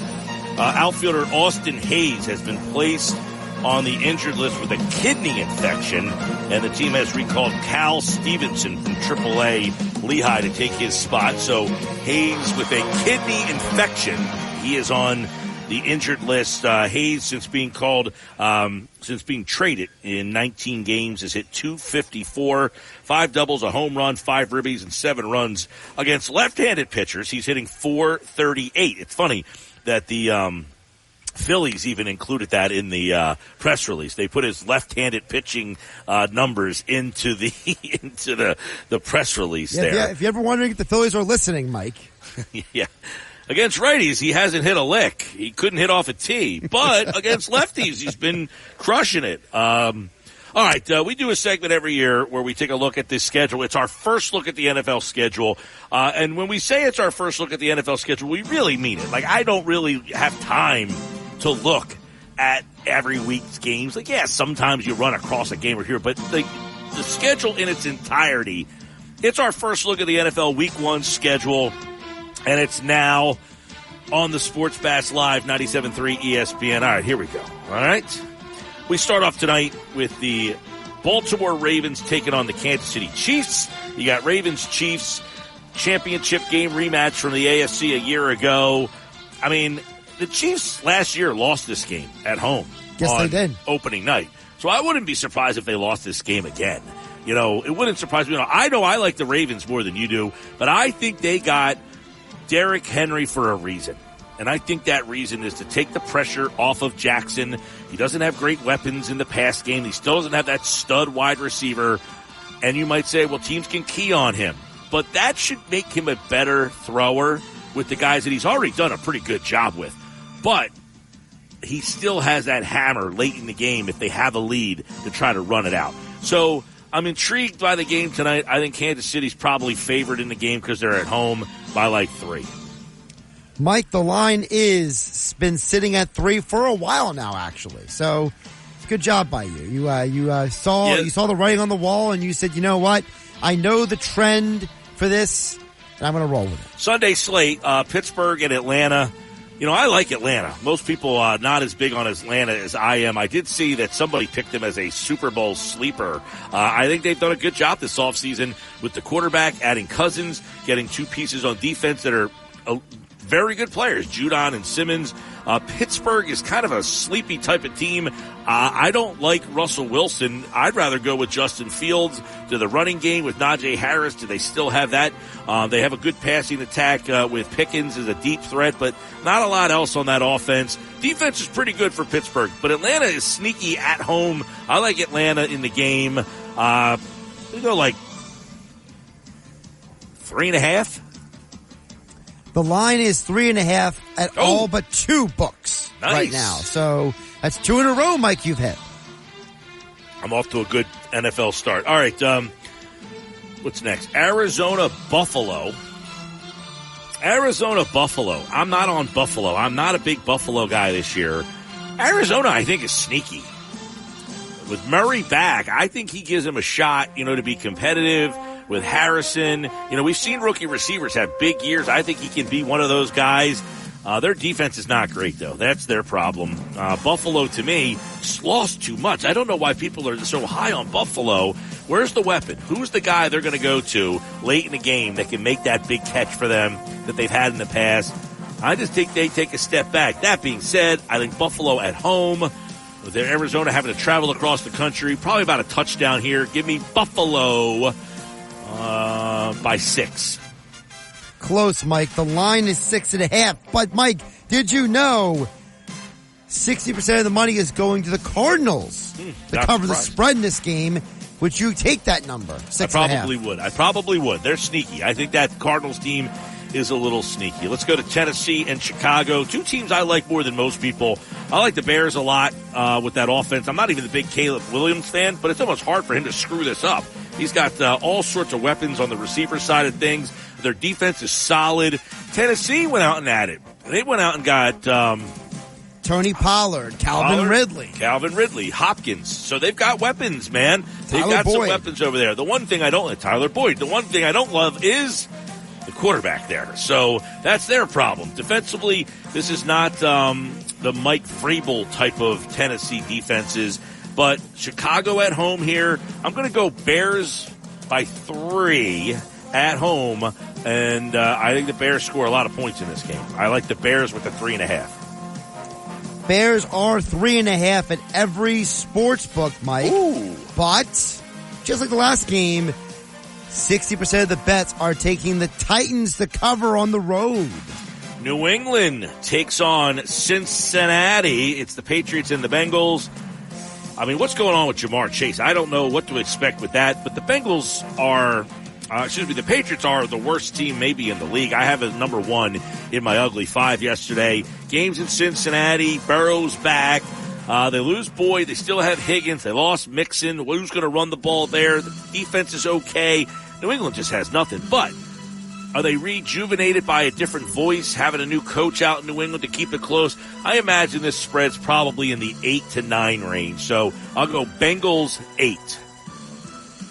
The number for the Bengals is 8.5 in this game. Although there is one book that has 8. So do we give you partial credit? Yeah, sure. Anytime you're within a half, you're in the number there.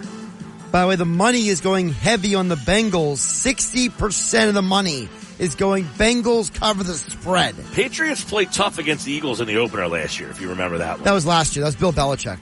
Houston and Indianapolis. By the way, Belichick got another job, and he just joined InstaFace.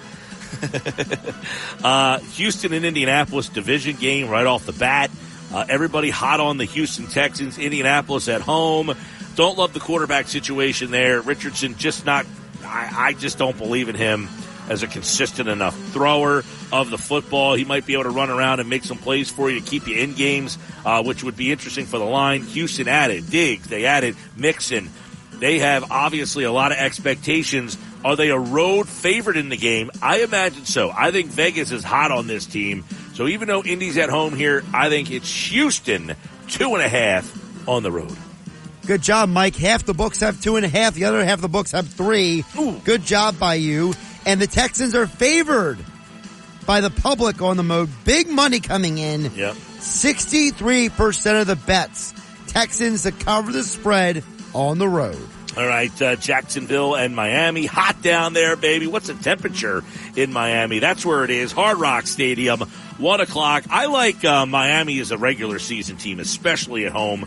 Jacksonville, big year for them. It's just Doug Peterson's hot seat year right here. Tua, Waddle, and of course Hill, Etienne. They've got Mostert. They got a lot of weapons. They lost some pieces on defense, but I like Miami in this spot here. I think Jacksonville, man, I don't know what to think of them. I liked them a lot last year. I thought, it's Jacksonville last year. This year is Green Bay, where they had the young quarterback. They won a big playoff game, and then everybody was buying into them, and then Buckus, nothing.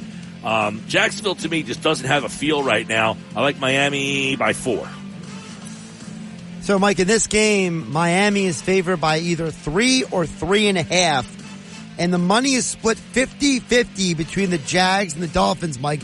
The public has no consensus on this game. Yeah, and I like Miami here. I think Miami at home, it's a 3.5, you said? 3.5. Yes, I was close. I like Miami to cover in that one. Carolina, New Orleans, a division game to kick off the season. Two teams, I said the Saints yesterday, they're in my ugly 5 just because they're so mediocre. They got nothing redeeming about them. But Carolina stinks. Playing at New Orleans, tough spot, division game early. So with that, I'll go New Orleans by 3 with the home game in the division to start the season off. Most books have this number at 4, actually, Mike, for the Saints at home. Some have 3.5. What's interesting about this game, Mike, is where the money is going. The money is going Panthers to cover the spread. People like the Saints less than I do. The Panthers, 60% of the public, Mike. Are you with the public to cover that spread? I don't mind that. I don't mind it. That's a pretty decent, that's a decent sized number for a division game and a team like the Saints who doesn't do much for me. Shaheed, nice deep threat there. Is Kamara going to bounce back, or is he kind of on the decline now? They don't have a whole heck of a lot, that Saints team. Nah. Minnesota and the Giants, and of course, East Rutherford, MetLife Stadium is where that game is. Two teams that both predicted to be in last place. The Vikings with Sam Darnold, Justin Jefferson, Addison. Who's the running back in Minnesota now? Let me double check that. I was going to say the wrong name. I had to stop myself. Yeah, well, they don't have Madison anymore. He went to Vegas. Cook Right. is gone, obviously. He's been gone for a year. Cook's in Dallas now. Yeah, he's in Dallas now. So I can't even think of who the running back is. When you say his name, I'm going to remember. He is a guy that's been around somewhere. The running back for the Minnesota Vikings is Aaron Jones. Aaron Jones, yes. Green Bay, yes. I like that pickup for them, but Sam Darnold and a shaky offensive line for Minnesota. The Giants have the same problems. Daniel Jones, a shaky offensive line. I love Malik Neighbors, though. I think Neighbors is going to have a big year. I know that sounds weird with a lousy quarterback and bad offensive line. I think he's that good. The Giant defense, this game's an underplay for me, by the way. I got to imagine this under is like 40. Somewhere in that range. I got the under, but I'll take the Giants. I would imagine Minnesota is a favorite, but give me 2. Minnesota by 2. Mike, I'm going to give you 2 points for this because the spread is 1.5. Minnesota's favored, and the over-under is 41. So you were right there with both of them. Feeling good this year, Josh. I'm feeling good. It's a good start to the season for you. Let's go Vegas and L.A. All right, Vegas, L.A. I don't like either one of these. I mean, L.A.'s got the whole Harbaugh thing. Does he really, change the dynamics? This is the 4 o'clock games, by the way. It's the first group of 4s. Vegas, new coach. No, now the coach is full-time. He was interim last year. Antonio Pierce. Devontae Adams, new running back out there. Gardner Minshew, the quarterback. Gardner Minshew. He always keeps teams in the game. You got Herbert with a whole new cast of characters, too. No more Allen, no more Mike Williams. Nope. No more Eckler. Nope. So that's a whole new crew out there. Two teams that have a tough read early. I would imagine that the Chargers are favored because they're home. I wouldn't be surprised if the Raiders get an early steal here. But I think everybody's in on the Harbaugh stuff. I'll go Chargers 3, but I kind of like the Raiders here. Customary 3, as you predicted, Mike.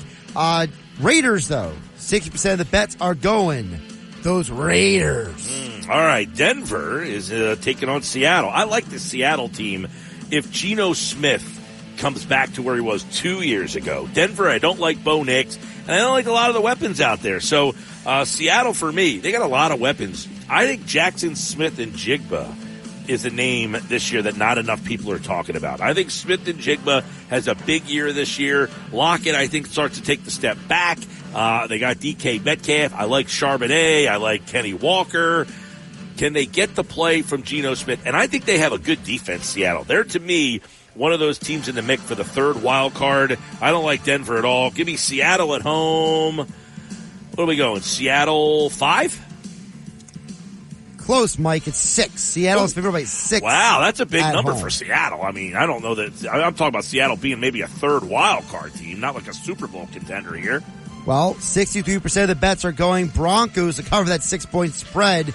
Are you taking that number, Mike Gill? I like Seattle. I definitely like Seattle. The cover. 6 is big, but I think Seattle. I'll go Seattle. Right. Yep. Dallas and Cleveland. It's a game you can listen to on 97.3 ESPN. We'll have that game for you. Dallas on the road. Cleveland's defense good. I think this is an underplay, by the way. I would imagine, I don't know if it's an underplay. The number is probably low. I would imagine this is another game with the number's like 41. Cleveland's defense is really good, but I don't like their offense with Watson right now. He's got to show me more.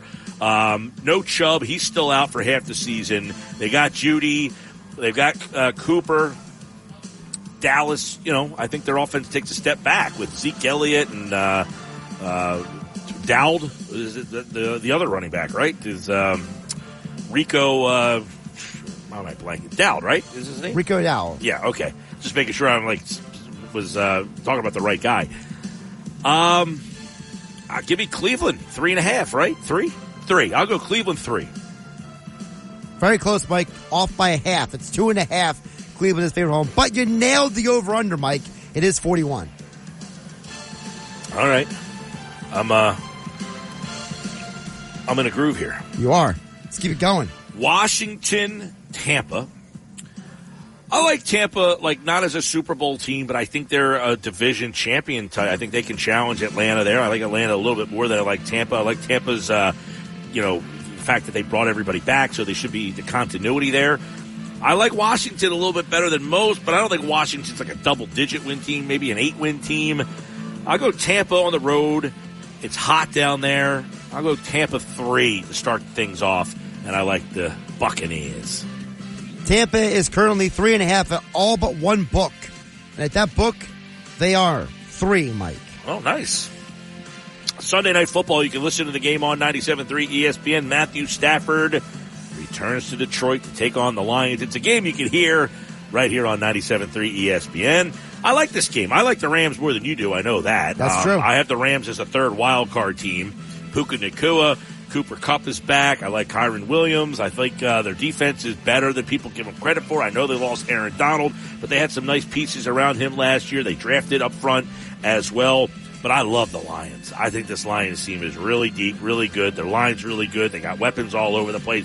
Jameson Williams, I hope he has a bounce-back season because we haven't got to see him yet. He's had the gambling thing. He was hurt.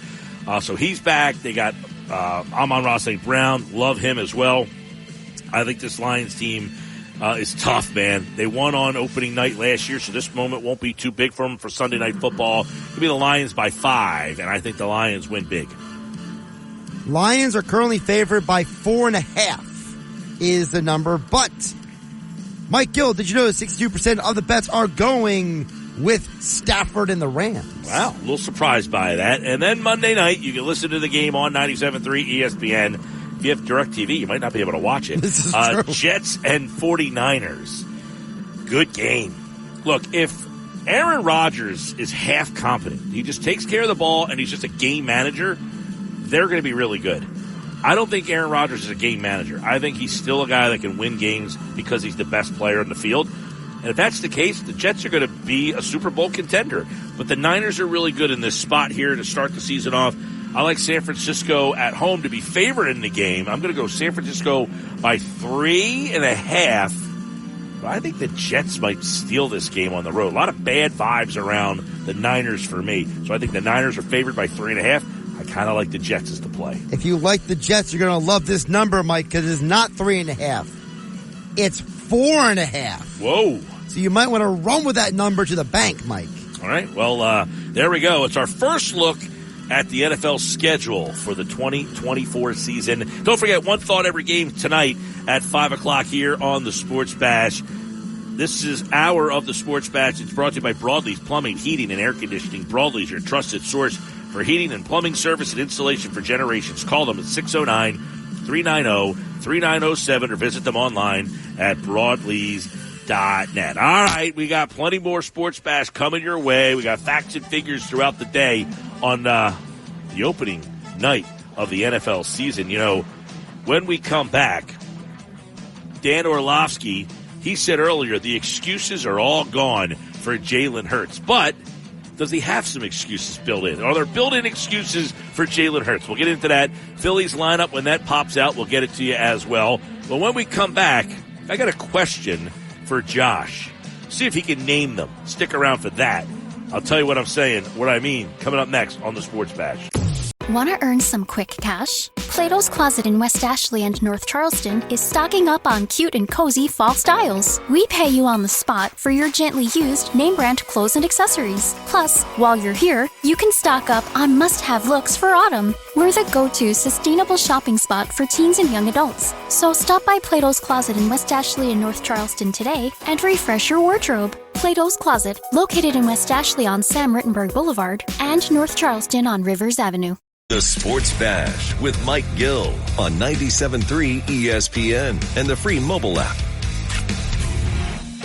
All right, Sports Bash, some breaking news around the Eagles. Another player has been listed as out for the game. Devin White is out, and now Isaiah Rodgers is also out for the game tomorrow night. He's got a hand injury, and he has been listed as out for the game tomorrow night, which I would imagine means Quinyon Mitchell will be the outside guy. Who will be the inside slot guy? Probably Maddox. Or Maddox. I was going to say, is it Cooper DeJean or is it Maddox in the slot? I mean, Fangio has pretty much said that DeJean has got a lot of practice. I know what he said, but we'll see.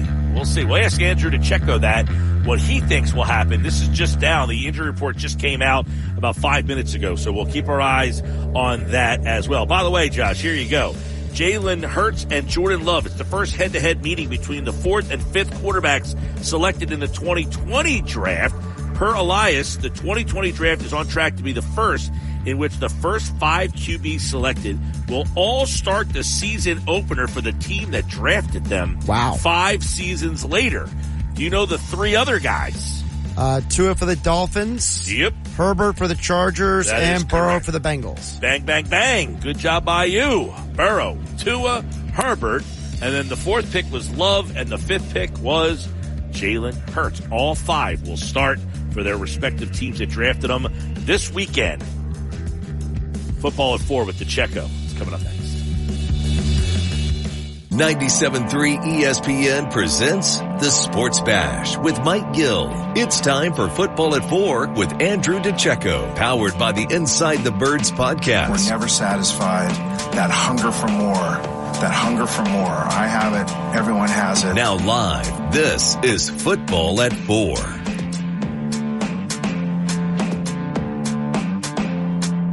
If you don't fix the protection issues and you don't fix how you handle pressure, it's going to come from off the plane. Jeff Hafley, the new defensive coordinator for Green Bay, he's going to blitz Jalen in this offense from the moment this game starts. You know this is a defensive guy. You guys would always go into games. If we struggled as offensive people, you'd sit there and go, prove to us you fixed it. That's what I'm going to pay attention to specifically.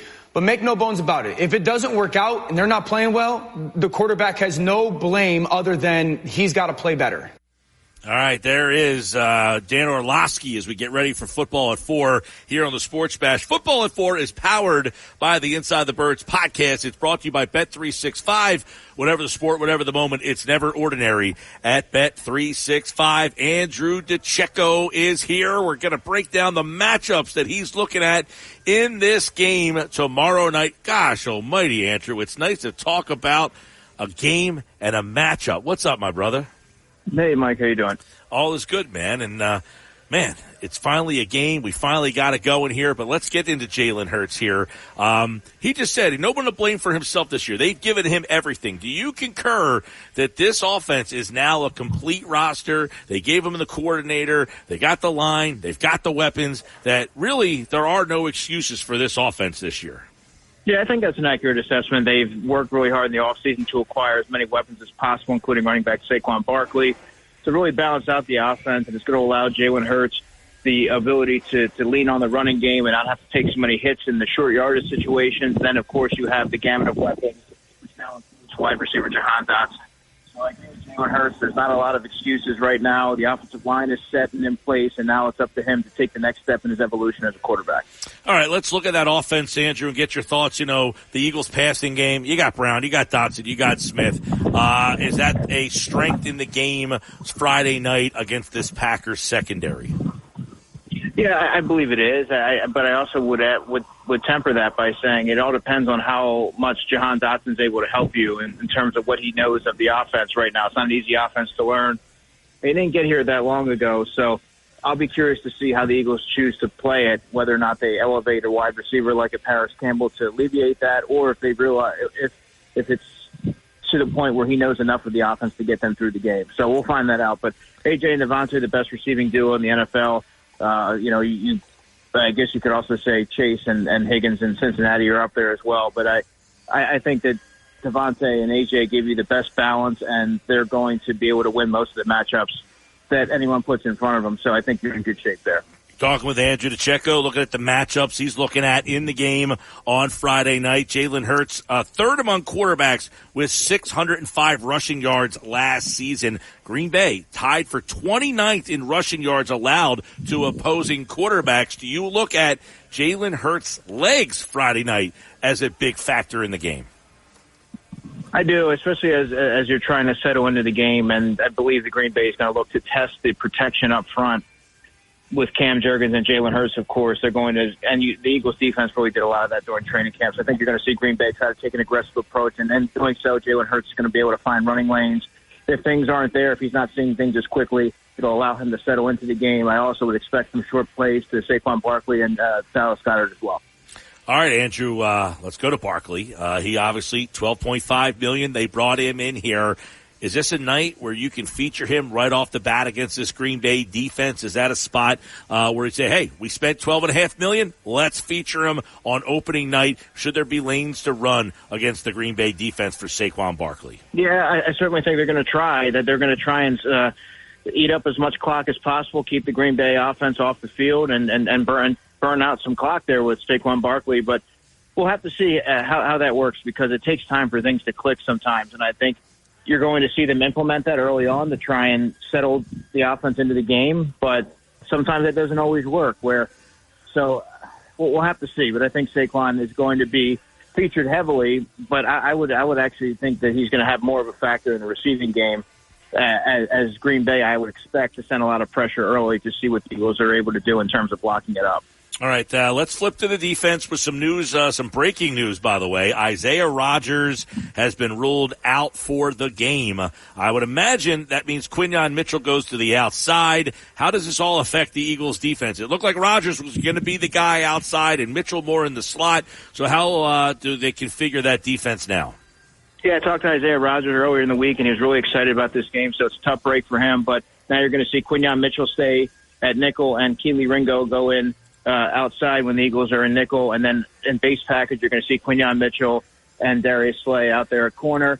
I think it actually, matchup-wise, Mike, it helps them a little bit because Kelee Ringo's a little bit of a bigger-bodied corner, so he can help you with some of the receivers that the Green Bay Packers have, like Romeo Doubs, like Christian Watson, and to some of those type of players, the bigger-bodied guys that gave Isaiah Rodgers sometimes trouble in training camp, out-muscling him for the football. So it's something to keep an eye on. Kelee Ringo did have a nice training camp. I asked Vic Fangio about him a few weeks ago, and he performed better in the games than he did at practice, but he's been a little bit grabby, so that's something to keep an eye on. But I think that body type-wise and skill set-wise, that kind of helps the Eagles.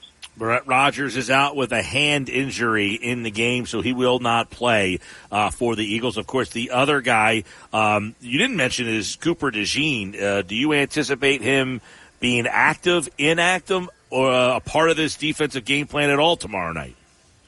Before the Isaiah Rodgers rolling out, I would have said that Cooper DeJean's probably inactive, but now he's going to probably be active, but to what degree is he going to be able to help you? I'm not sure very much. He didn't play a ton, and when he did, he looked like a player that needed more reps and more time, and I don't know that you want to give him that time week one in a critical moment against a Green Bay Packers team that has 4 wide receivers and a tight end that can really threaten you there. He might be able to help you as a gunner or on special teams, but I think right at this juncture, someone like Avonte Maddox, who's there at safety as well, could help you in the nickel role, could help you in dime packages, and you also have Eli Ricks there as well. So it wouldn't surprise me if he didn't have much of an. I expect him to be up for the game, but I wouldn't expect a significant role. Yeah, all right. You got Avonte Maddox who could play some slot as well, possibly there. We'll see what the Eagles do with Isaiah Rodgers out. The other news yesterday came down. It's Devin White that is out. And, man, it seemed like when this came down, there was all sorts of, well, he really wasn't the guy anyway. Nakobe Dean's going to be the guy. How do you kind of read this whole White situation? He's out for this week, but is this Dean and Bond's job moving forward, even if White is back? Well, Nick Sirianni today said, he reiterated that Devin White tweaked his ankle in practice, didn't make the trip, obviously, but I've said it countless times here. I've said it countless times elsewhere. Nakobe Dean has been the Eagles' best linebacker. He is the Eagles' best linebacker. He outperformed all the linebackers in training camp. If I had to rank them, it would be Nakobe Dean, Zach Bond, and then take your pick between Devin White and Jeremiah Trotter Jr. in terms of production for the length of training camp. I still envision it being Devin White and Nakobe Dean when the dust settles, but I expected Nakobe to be the weak side and Devin White be the middle linebacker, but it turns out that both players were kind of going for that same spot, and Nakobe unseated him at middle linebacker. So Zach Bond gives him a little bit more in terms of coverage and length. And I also think they like what they have in terms of their young linebackers. And when they signed Oren Burks to the active roster and they carry 6 inside linebackers, I thought that it was a sort of a statement that they wanted to go heavy there, and they like the experience, and they like the different skill sets that each player has, and so I would expect Oren Burks to have some opportunities as well. All right, the matchups, let's look at that. You got Mitchell, Ringo, Slay. Is that the toughest matchup for the night, them against Love in this passing game, or do you think the Eagles have a bigger problem with their linebackers up against Josh Jacobs, who's the new back in town in Green Bay? Well, to take it a step further, I think their linebackers are going to have some trouble, and I am a little bit more optimistic than most are about the linebackers, having seen them from the spring through the summer. I think they're going to be a significant upgrade over what you saw last season, but there's going to be areas that Green Bay is going to be able to exploit, particularly with the play action, right over the linebackers and between and in front of the safeties. I think they're going to be able to take a death by 1,000 cuts approach offensively, and I think they're going to put a lot of stress on the linebacker, so I think that would be more of the matchup to keep an eye on. Yeah, I don't know. I want to get your opinion on this, Andrew, with Green Bay. Everybody seems to like them, based on their playoff run last year. They had the win. They gave a tough matchup there to San Francisco and really went toe-to-toe with them. But they were 9-8 last year, so this wasn't a team that had a great, consistent season. But is this a team now that you think is ready to take that next jump? Are they as dangerous as everybody thinks they are? I think so, and I think a lot of it has to do with the team hitting their stride late in the season. You have something to build off of going through the offseason and carrying it through to the regular season. They have a lot more continuity than the Eagles do, so I think that counts for something. I think they are for real. I'm a big Jordan Love guy. I have been throughout the draft process when a lot of folks were pitting him off against Justin Herbert. I think that they're for real, so they're going to provide a lot of unique stresses, and it's a really tough task for an Eagles defense that has a lot of pieces and a lot of moving parts in their defense in transition. Yeah, Jalen Carter, Jordan Davis, you got that duo there, Huff and Sweat on the outside. We'll see if they can get pressure to Love. Love has thrown 2 touchdowns or more in 4 straight games, no interceptions. He's been taking care of the ball really the second half of that season there. Do you look at the Eagles and pressure being something they can get against Green Bay? Not initially, no. I think that's an area that I have a lot of questions about. You look at, they have the names and they have the numbers, but that's not what depth is, and that's not always something you can hang your hat on. I think there's a lot to prove there in terms of Bryce Huff. I think he can show that he can get to the quarterback in flashes, but you have to be able to see that consistency. He hasn't beaten tackles with relative consistency in training camp. He's flashed and then he's disappeared. Nolan Smith, he's a big question mark. Josh Sweat, to me, I think is the most certain piece that they have there in terms of pass rush. He's done it before. I think he's going to have double-digit sacks this year. So he's somebody that I think can get some pressure you can count on. Then they have the rookie Jalen Hunt, who I believe will be active for this game. Wow. But, again, he's a rookie. So, they have a lot of unknown variables there, a lot of athleticism, but a lot of unknown entities. Chauncey Gardner-Johnson is back. He had 6 interceptions a couple years ago. He led the league. He missed a couple games and still led the league. How do you see his role similar or different with Vic Fangio than it was with John Gannon?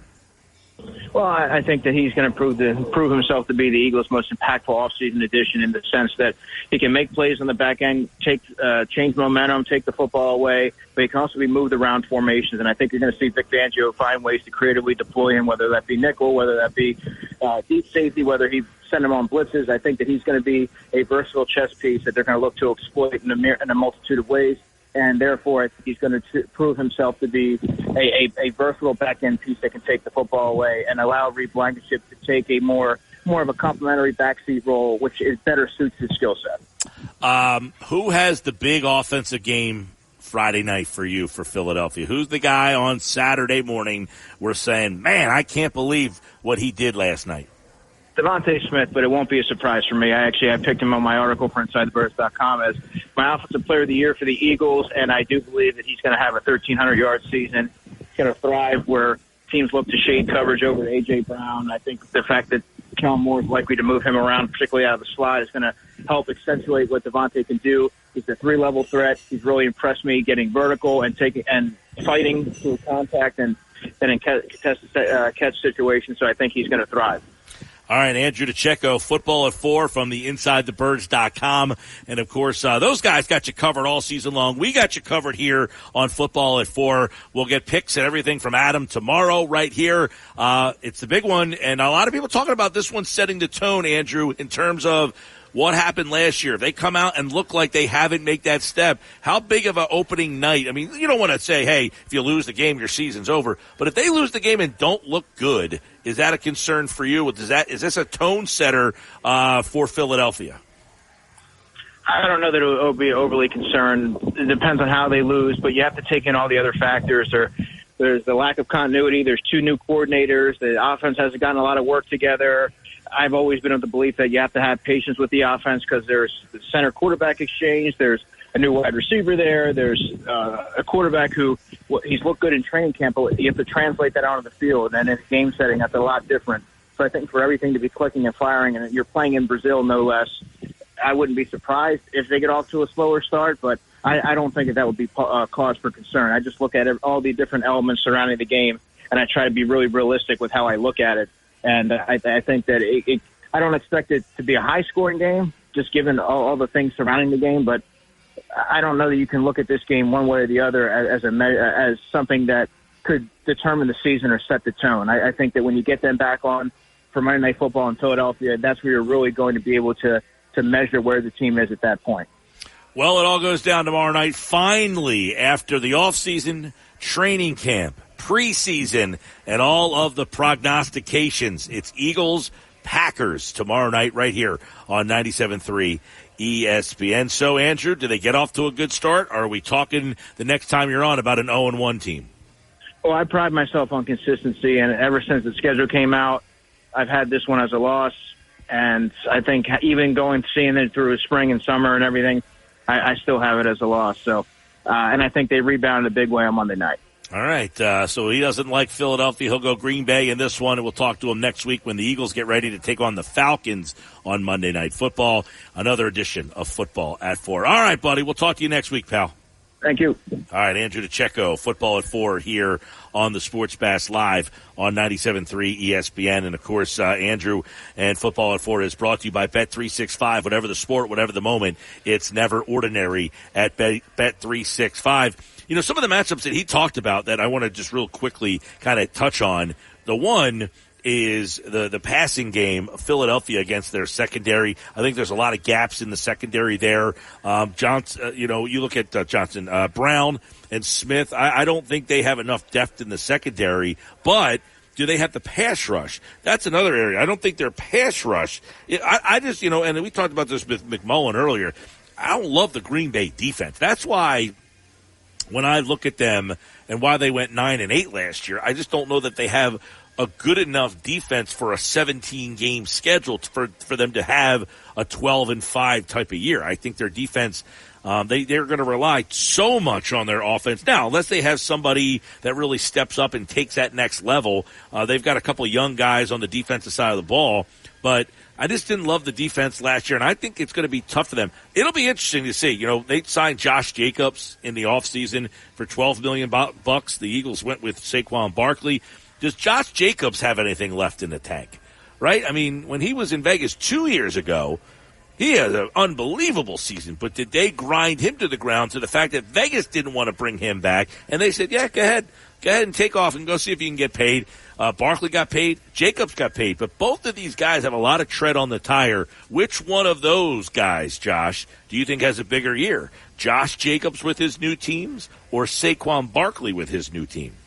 I think it's Barkley because he has the better team around him. I think one of the problems, Jacobs will get a lot of touches. Like if you're one of those like fantasy football PPR people, I think Jacobs will be a great guy to have because he's going to get a lot of touches.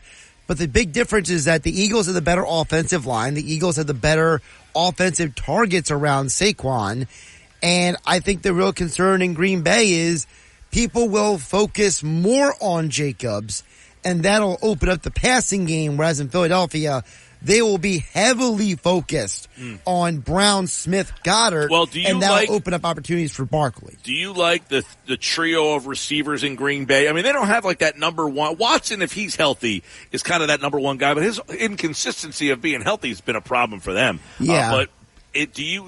Like everybody seems to like, they have this depth of receivers. Which they Romeo do. Dobbs and Reed and of course Watson, but I don't know.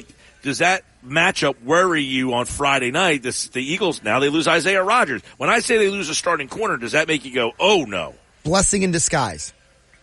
Here's why. If you look at Isaiah Rodgers, Mike, he's my height. You don't want someone who's my height guarding a 6'4" Christian Watson or a 6'2" Romeo Dobbs. I don't care how freakishly athletic he is. So this might be a blessing in disguise to not have him on the field tomorrow night.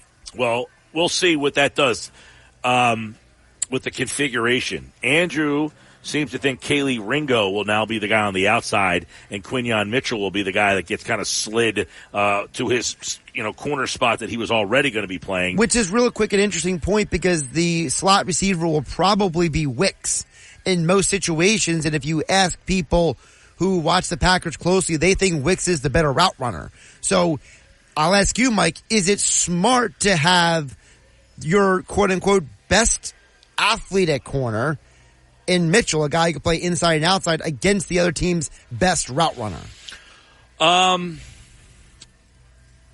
Mitchell's tough because we haven't seen him yet. You know what I mean? Like, I really don't know what to think about Mitchell at this stage yet as a slot guy. We've never really seen him play a lot of slot.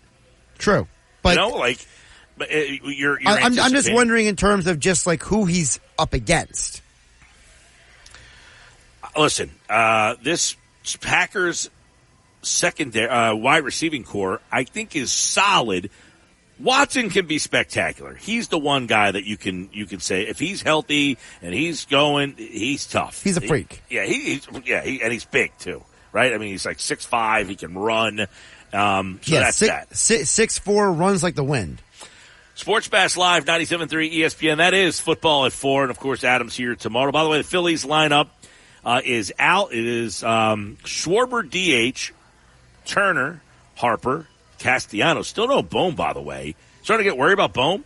I don't understand why they didn't just put him on the IR originally, Mike. At this point, right, he's missed now, at least 4 or 5 games. He's missed almost a week. They did put Hayes on the injured list earlier. Stott, Real Muto, Marsh, Clements at third, and Rojas in center field tonight. So with no Hayes, you got Rojas in center, and with no Bohm, you got Clements at third, and Wilson's will be the guy who sits tonight because of that. But now you're down. You put Hayes on the injured list so you can bring a bat up, but is Bohm eligible to hit? Is that something there that they should be thinking about as well? Sports Pass Live for Ranger Suarez starts tonight for the Phillies. So a lot of moves. Isaiah Rodgers out for the Eagles. Devin White out for the Eagles. Alec Bohm still out. And now Austin Hayes placed on the injured list. When we come back, we got another edition of today's Big Three. Casey Joyner has One Thought Every Game coming up tonight at 5 o'clock. Jeff Nadeau has his favorite bets of the weekend. That's all still to come on the Sports Bash live at Chickies and Pete's at the Tropicana in Atlantic City. You're listening. Get 15% off a set of BrakeMess Select, Select Pro, or Import Direct brake pads and 2 rotors now at O'Reilly Auto Parts. O'Reilly Auto Parts. With Mike Gill. When I'm driving, I got a guy on the radio who talks to me. I can't see him, but he talks to me. On 97.3 ESPN. All right, we told you the breaking news. Isaiah Rodgers has been ruled out for the game for the Eagles as well. So now Rodgers is out and White is out. The Eagles have touchdown in Brazil. Tomorrow at 5 o'clock, we'll get live reports from Sao Paulo, from Sao Paulo Antonio. ESPN Sao Paulo Antonio will join me tomorrow on the Sports Bash at 5 o'clock. Phillies lineup, we gave you Schwarber, Turner, Harper, Castellanos, Stott, Real Muto, Marsh, Clemens, Rojas. That's your lineup tonight for the Phils against the Miami Marlins. Now, this is a spot for the Phils that they should go down there. You can't have you had 2 good games in Tampa, in Toronto, the come-from-behind game, and then a good game yesterday where you pitch well. You can't fall back and lose to this stinky team. So Rob Thompson did say yesterday that Alec Bohm is kind of not progressing as much as they could. Yes, that is something that Rob said yesterday, but I guess the weird question would be why they have not made a move with him. He's not progressing. Is he going to progress better today, tomorrow? Why not put him on the injured list and get somebody else up here? Because they're down a couple of bats now in that bench lineup. But we'll see. A lot of questions around the Phils still. But let's get into today's Big Three on the Sports Bash. Yeah, the way things are progressing, Mike, they might need to find a way to get Scott Kingery up here. They're running out of bodies. They got options. What about Buddy Kennedy? He's still around, right? I think he have to fulfill a few more days at the minor league level before he can come up again. Probably. Same thing with Kobe Howard. People keep bringing up Kobe Howard. By the way, Seth Johnson, there's some reports that he will be recalled. He was a part of the Gregory Soto trade. Correct. And there are reports that he will be up and pitch on Sunday. So Seth Johnson could be another option in that starting rotation. He just named the Eastern League Pitcher of the Month, the week, I should say. But Kobe Howard cannot come up until the 10th. By the way, put me in the category of I don't need to see Kobe Howard again. And I know he's pitched well. I'm not saying he hasn't pitched well. I'm just waiting for Kobe Howard to become Kobe Howard. You're waiting for the other shoe to drop. Yeah, I mean, listen, it's not like he's a young guy that just is bursting on the scene and pitching well.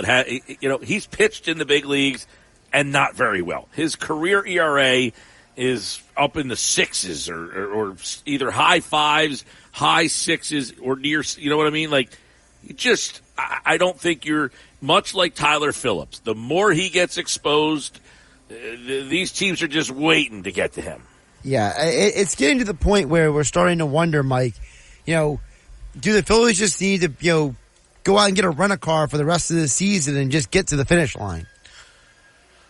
Like what?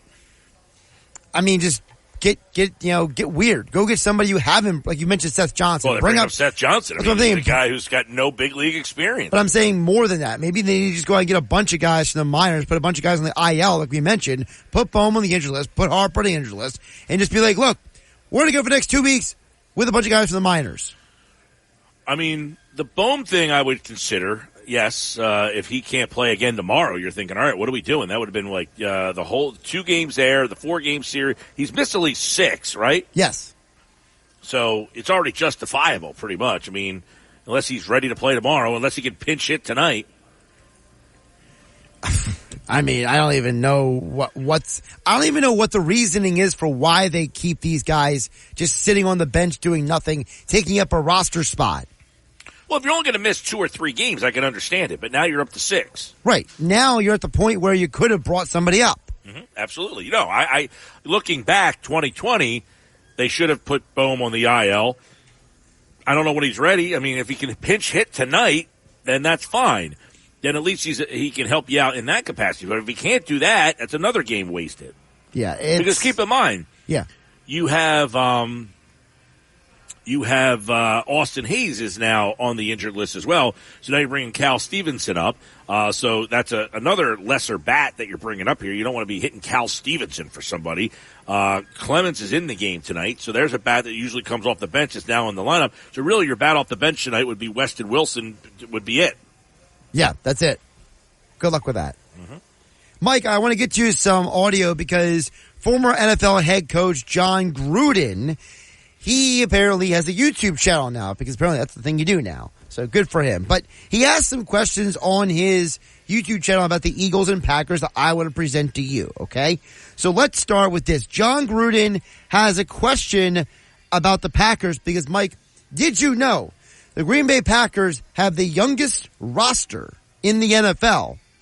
And with that in mind, John Gruden has this question. But the Packers, no matter what anybody says, is still a very young and developing team. How are they going to handle a week in Brazil? I don't think he's wrong. I've been asking that question a lot, and I don't agree with Gruden a whole heck of a lot. I think Gruden is maybe one of the more, overrated coaches of the last 20 years, but I think he's right about this. And listen, they could come out Friday night and blitz the Eagles, and then you're saying, okay, they proved me wrong. It's a young team. They went 9-8 last year. This isn't a team that was 12-5, right? I mean, we're basing their success off of really a playoff win and then a playoff loss in which they played well in, right? Correct. It wasn't even like they won 2 games in the playoffs. They won a playoff game and then played well in another one. So I need to see more before I think they're a team that's like 13-4 or 12-5 or even 11-6. I wonder if this team at 9-8 last year, are they a 10-7 team this year? Are they 11-5? Maybe. I don't know. We'll see. A lot of young players. I think Gruden's right about that. You paid the quarterback a lot of money. He has the biggest contract in the history of the NFL, or is tied for. So is he going to play well with all that pressure, knowing that everybody's looking at him? The Green Bay Packers, okay? Here's a question for you, Josh. I had this for a segment coming up, but we might as well do it now while I'm thinking about it. You got 3 quarterbacks have played for the Packers since 1993. Right. Favre, Rodgers, and now Love. Yeah, 3 guys who have been starting opening day for them. For each of the last 30 years. While every other franchise has or will have at least 6 different starting quarterbacks in their season opener in that span. So every other team has at least 6 different starters. Green Bay has 3. Do you know the last starting quarterback not named Favre, Rodgers, or Love? Oh, Lord. I got this one. I knew this one. Is it Don Majkowski? Don Majkowski, the Magic Man. The Magic Man. Yep, that's it. Good guess. I think the only reason why I remember that is because he was part of that documentary about Favre on A Football Life. Yep. But what's crazy about what you just said, Mike, is having stability at quarterback position does not guarantee you wins, though. Because you just said the Packers were 9-8 last year. Okay. Well, they were 8-9 the year before that. You go back to the Favre years, they had losing seasons. So, having stability doesn't always solve all your problems because, as we know, the quarterback is the most scrutinized position, but it's not the only position on the football field. Of course, yeah. I mean, but Love was drafted, sat on the bench for 2 years, but it wasn't like he went to a high-profile college either. That's why I think people were a little skeptical there. He went to Utah State, and you're wondering, is this guy from Utah State going to be stepping in the league and then taking over the Green Bay Packers for the next 15 years like the predecessors? We'll see. I mean, but if with that contract, just like Jalen Hurts last year, if he doesn't perform to the level that he was last year or better, there's going to be criticisms. Well, part of the criticisms, as Gruden brings up, is you mentioned, Mike, the Packers went 9-8 last year, and Gruden says, are the Packers going to be able to deal with the Eagles and continue their hot finish to last season. Everything's looked pretty good in the preseason. This ain't the preseason. It's the regular season. And the Philadelphia Eagles are in Brazil, too. It'll be interesting to see what changes that he has made. Very important that we remember the Green Bay Packers from a year ago. Nobody really liked them until week 11 or 12. They got hot, and they excited a lot of people. Can they sustain what they showed us last year? A lot of poignant things there. Is a team that was, and I said 9-8 last year. They got hot, and they played a playoff game, won, and then played another playoff game and played well against a favorite and lost. I think a lot of people, you always go off of your what have you done for me lately or most recently. Right. And in those moments, Green Bay most recently looked good, and Philadelphia did not. So I think that's why this is such an interesting matchup to start things off, is you got one team that looked really good, one team that did not look very good, and now they're playing against each other. One team has had the Super Bowl appearance and 3 straight playoffs. The other team is the young team that's on the come-up, so everybody likes the young team. We're always looking for that new team to kind of knock off the team that's always there. And what's interesting, Mike, about what he said there is also the fact that he said, hey, look, the Packers got to deal with the Eagles, too. So have we not talked enough about how the Packers are going to stop the Eagles? Well, I mean, quite honestly, because the game is, the opener, you're kind of previewing the season and all that stuff. But, yeah, I think it's fair to ask. I said before, I don't like the Packers' defense all that much. So I wonder, how are they going to match up with the receiving core here? And, okay, let's say they focus on the pass game. All right, are you going to – they're 29th in the league stopping the run, quarterback runs. Not very good. Saquon Barkley, how are they going to match up with this offensive line of the Philadelphia Eagles? Can the Philadelphia Eagles kind of define themselves behind that offensive line? I think we're, at this – we have such an unknown about the Eagles and what they're going to look like, because they have 2 new coordinators. You've had this Nick Sirianni offense the last couple of years, and you've kind of got used to what that's going to be. We have really no idea what this offense is going to look like and who is going to benefit the most from it. We have thoughts, but, yeah, of course, Green Bay has – look, Philadelphia is – you can think what you want about them. They enter the season top 5 in the league in terms of Vegas odds for the Super Bowl. They are well thought of all over the league. You heard Sal Powell yesterday saying he thinks they have an elite offense. Is their defense going to be 30th in the league again? I have a hard time thinking that number is going to be attainable for them. I think maybe ceiling their, 8, 9, somewhere in the middle, though. This Eagles team is really good. I mean, I think we're just so stuck on what happened last year at the end and the fact that there was really no definitive answer to it. Now, there is a question that Gruden does have about the Eagles, Mike, and it is also a question that you have brought up in the past, because we've talked a lot about Hurts and Sirianni. Well, Gruden's question is about Hurts and someone else. They got an excellent young quarterback, but he's going to be playing with a new center for the first time. I got a ton of cut-ups of Kelsey, their center. He was not a good center. He was a great center. And I try not to throw that word around, great. He called all the shots now, and he's gone. So they got a new center with Hurts, who's coming off an injury. Be interested to see how that battery works. I brought it up all offseason. What are some of the biggest storylines? Is how do you replace Jason Kelsey? I mean, to me, you don't just – when a center gets hurt, it could be an average center. You still have to replace the communicator of the line. Right. And that is something that's very difficult to do for teams. You could have Hank Fraley, a middle-of-the-road center, Jamal Jackson, a middle-of-the-road center. When those guys go out, you got to replace them, and that messes up the continuity of a line.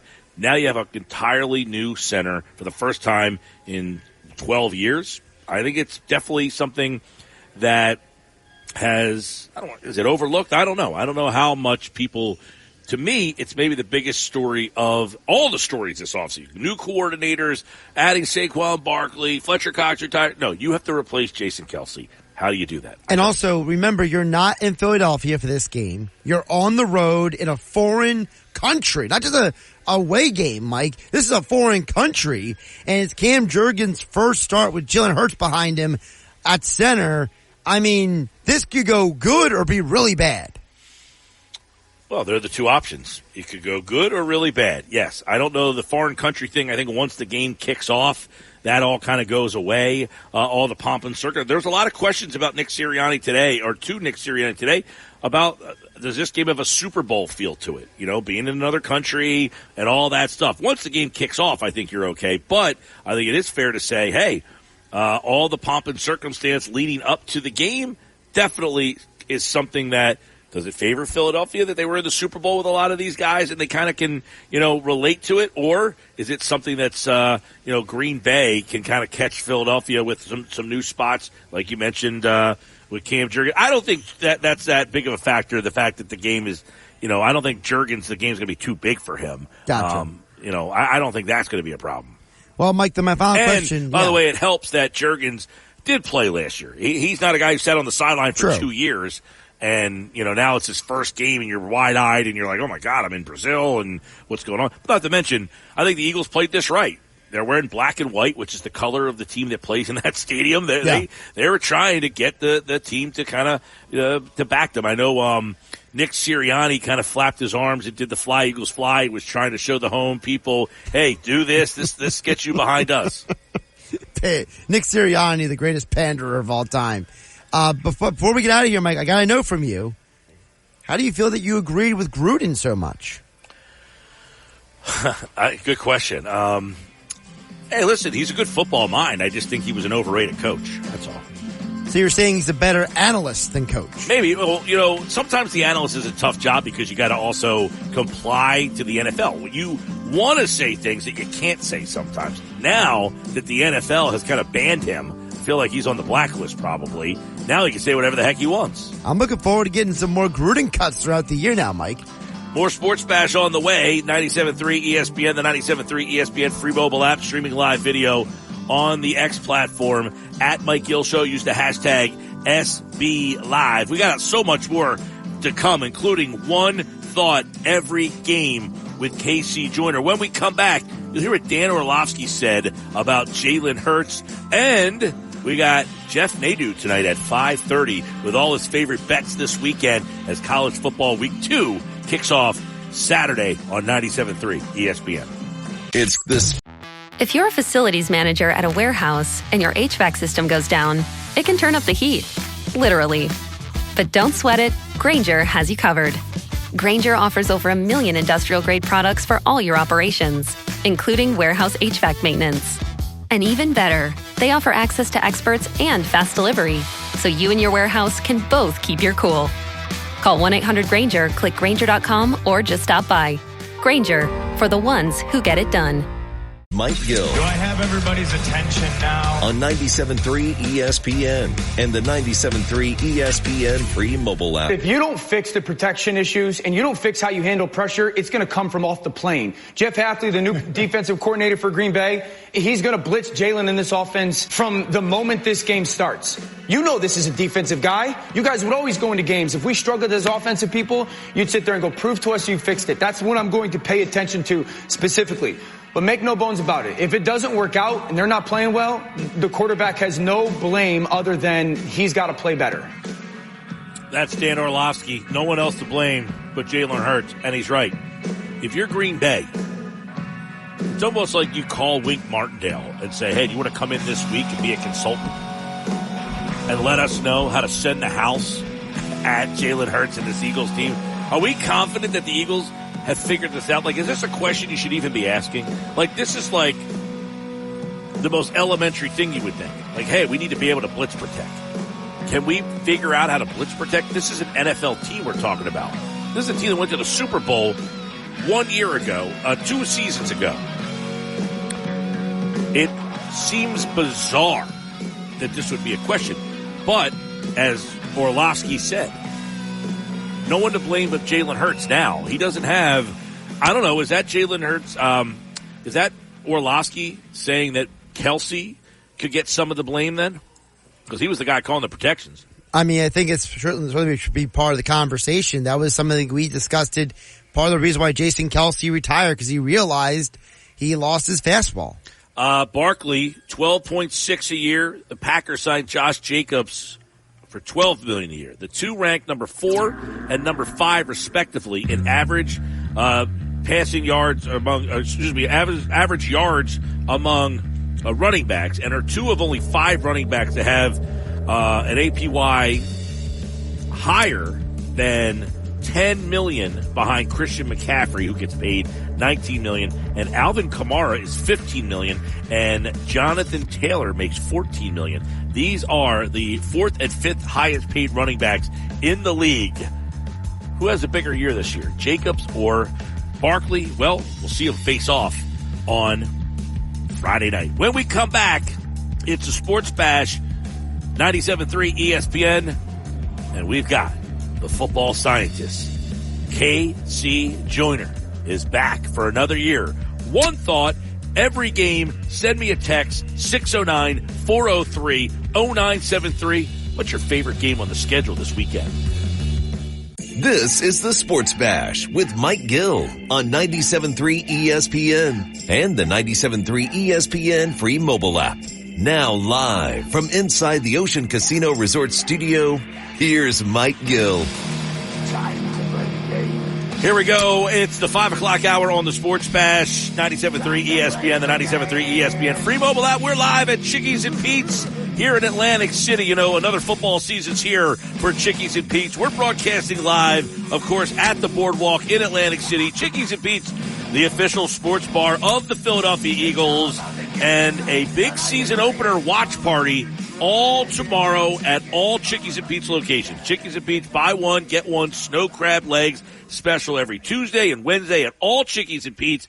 And happy hour Monday through Friday from 4 to 6, $3 domestic bottles, $5 Tito's, $6 seltzers, plus half-price wings, half-price pizza, and half-price shrimp. That's 4 to 6 Monday through Friday, which means you have time to get here now for that. And tomorrow night, when the Eagles take on the Green Bay Packers, it is time for One Thought. Every game, K.C. Joyner is back on the Sports Bash for the 2024 season with One Thought every game. And there he is on the video screen. I see K.C. Joyner from The Athletic. And, of course, the football scientist is here for the 2024 season. How are you, pal? Hey, this is what life's all about, isn't it? We're ready to go. Finally, the off season, you get to these stages where camp starts and you're like, football's here, and then the preseason games, and then after about the first preseason game, you are ready for September the 5th to start going. I know we got the game tonight, a weird situation with the Eagles playing tomorrow night, so let's dive into that matchup a little bit here. The Eagles taking on the Packers. The Packers were the hot team last year. Everybody seems to like them, K.C. Joyner. When you look at them, and that matchup, those receivers, it's not like they have that one guy. If Watson can kind of take that jump and stay healthy, he might be the guy. But that receiving core with Jordan Love against this new-look Eagles secondary, what do you expect in that matchup? I expect it's going to be a really tough matchup for the Eagles in the sense that it's going to be kind of a puncher versus boxer, or slugger versus boxer kind of thing, because the Packers, their receiving core, as you mentioned, is probably the deepest in the league as far as you go top to bottom talent-wise. It's probably the best. I mean, their number 5, number 6 receiver is better than some starters on a lot of NFL teams. So I think they're going to want to throw the ball a ton. I think the Eagles, though, and this is going to be important for them, I think they brought in Kellen Moore in part, the idea that Mike McCarthy said, hey, we never think he wants to run the ball or pass the ball time. He never wants to run the ball. I think they actually brought him in to run the ball. So it's going to be a matter of, can the Eagles offense protect the Eagles defense? And I think if they can do that, that's going to be key to getting a victory. Yeah, I know the secondary, you got Quinyon Mitchell. Isaiah Rodgers ruled out today. So you're going to have, probably Kelee Ringo and Quinyon Mitchell. We'll see what happens with Cooper DeJean. But adding Chauncey Gardner-Johnson to that secondary, this is a team that could not get turnovers last year. Casey, you wonder with Chauncey Gardner, I don't know what your anticipation is for Mitchell and Cooper DeJean, but do you like this new look secondary by Philadelphia? I'm iffy on it. I've got the green, yellow, and red rating for my start-sit system, and I've got the Eagles with 4 yellow-rated players. Well, actually, before the injury to Rodgers, I had 4 yellow-rated players and 1 green-rated player, because actually Darius Slay had some pretty subpar coverage metrics last year. So it is one of those situations. Having said that, like you said, though, I think it might be a situation where they need to ball hawk, because Jordan Love, as good as he is in a lot of ways, and by the way, when they get in the red zone, expect Love to throw the ball in the end zone. He was one of only 3 quarterbacks with 20 red zone touchdowns last year. So it's something where they're going to lean heavily. In fact, I've been pitching him heavy in like fantasy league, saying he's like the 5th best quarterback there. But I think they'll do a lot of that there. But the thing you got to do is he will make mistakes. He will force pass. I don't want to say he'll make mistakes. He might make some of those, but he'll actually force passes. He can be a gunslinger. It could be a bit of a Brett Favre back there for them again. So I'd like to see the Eagles go for some picks, because I think that's going to be key in this contest. Because if you just sit back and try and play coverage and don't try and force some errors like that, I think Love picks the secondary apart. All right. Devin White ruled out as well. I don't know what your thoughts were on White, but as soon as that happened, it turned into, well, the Eagles didn't even want to play White anyway, that they were going to go with Dean and Bond, that they tried to trade White. Their linebackers are still a question mark no matter who plays linebacker. Green Bay went out and paid $12 million for a running back, Josh Jacobs. How do the Eagles stack up against this Packers running game? I think that's the reason they got White, is to stop the run. When you look at tape, he's fantastic at anticipating plays on the run. I mean, he reads things at the second level and makes, you get linebacker reads and there's keys and things, and teams will try to throw him a false key. He just doesn't bite on it. And he's just exceptionally good at figuring out what defenses could do. So having him out is a big issue. As you mentioned, though, they're talking, okay, hey, maybe they want to play the guy in the first place because this is the team you want to, I'd love to see the Packers run the ball from the Eagles, though. I'd love to see Jacobs run the ball, because last year he was he was dead last in percentage carries to gain 10-plus yards. He was like 4 percentage points behind the second worst player. He did not show any breakaway skills last year. From the Eagles, I want to invite you to run Jacobs and see, does he have it? Because their running back core is banged up behind him. It's basically him and everybody else is kind of banged up. So if you could say, look, we're going to take away the pass, we're going to get numbers in the passing game, we're going to give you a light box and see if you can run it. And if Jacobs can't do breakaway runs, now you've got the game going in your favor. All right, we know the Eagles, they let Hassan Reddick go. They brought in Bryce Huff, Josh Sweat, Jalen Carter. What's the matchup look like against this Packers offensive line? Can they get pressure on Jordan Love? I've got the Eagles right now. I think talent-wise they should rank better than this, or they could rank better than this, but I rank pass rushing grades also, red, yellow, green from a perspective.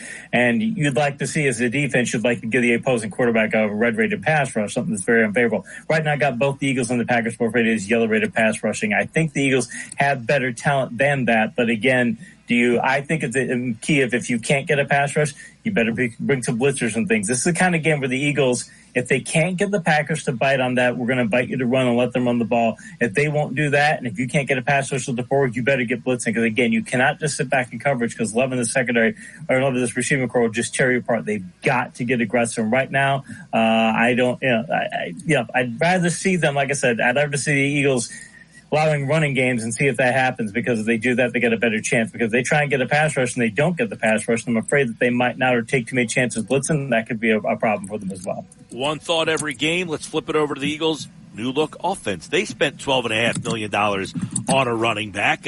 Will they feature him? Will that pay off dividends here?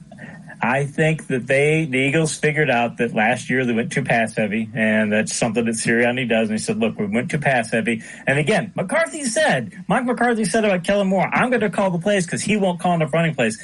I broke a game down last year where, the past season, Kellen Moore, Chargers against the Dolphins. The Dolphins linebacker made a mistake against a play called duo. And after he did that, the second half, that was like a second quarter. The second half, first drive of the second half, Kellen Moore's running all sorts of variations of duo on all sorts of plays that look like duo at this guy. He was absolutely ruthless in going after this linebacker and made this mistake. And I felt sorry for the linebacker after a time, because Moore was just, okay, we're going to make you go after you again and again and again. Moore knows how to call running plays. He knows how to go after running plays. He knows how to put together counter punches in the running attack. I think they're going to say, look, that's why they bring in Barkley too, and say, look, we want to be a run first team. We want to pound the ball again. We still want to be able to get, counter to punch through the air. We've got great receivers, but we want to establish that we're going to pound the ball on the ground, and I think they're going to do that big time. And by the way, Green Bay's run defense got them as a Green Bay run defense. I think the Green Philadelphia will be able to run the ball. I could see 150-plus yards rushing for the Eagles in this game if they keep at it. All right, there you go. You also got, I'm interested to see your thoughts on, you talked about the depth of the Green Bay wide receiving core. Brown, Smith, and now Jahan Dotson is here. What do you think of the three amigos, if you will, with the Philadelphia Eagles against the secondary of Green Bay? I've got Smith facing Eric Stokes in coverage. Eric Stokes is a green-rated quarterback. I got Dotson potentially facing Keyshawn Nixon in coverage, green-rated. Alexander's better, but he's only a yellow-rated player, so A.J. Brown is a favorable matchup, too.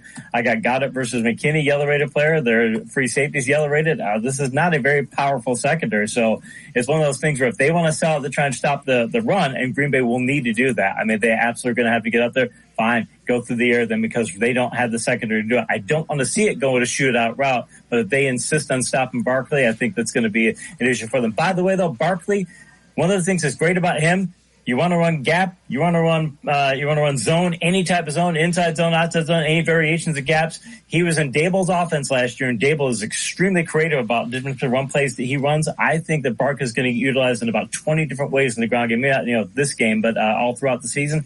It presents a huge challenge for a defense because you can't just say, hey, we're going to stop outside zone. The Eagles will be able to do anything they want, so the Packers have their hands full. And, lastly here, before we kind of get our thoughts on one thought on every game, the Eagles' offensive line, how much that changes things for Barkley. He ran behind a porous offensive line. Yep, he did. And this offensive line has the talent, again, to be able to switch between different things. So a lot of teams, if you want to go, okay, we're going to do a lot of zone heavy and then you switch to gap, they can do it, but it's a difficult issue. The thing is also, when you're running gap schemes, you want to try and set the defense up to be where you want them to be before you start the snap. I think Moore's very good at doing that, too, to be able to say, hey, we're going to be able to line in formations and things to give our offensive linemen the type of angles that they want to get these blocks. I think he's going to be able to do that, too. And, again, Dable did that well last year, but like you say, the Giants had bad personnel. Moore's going to be able to do the same thing, but he's got good personnel. So, again, Barkley could be a 1,500-yard rusher this year.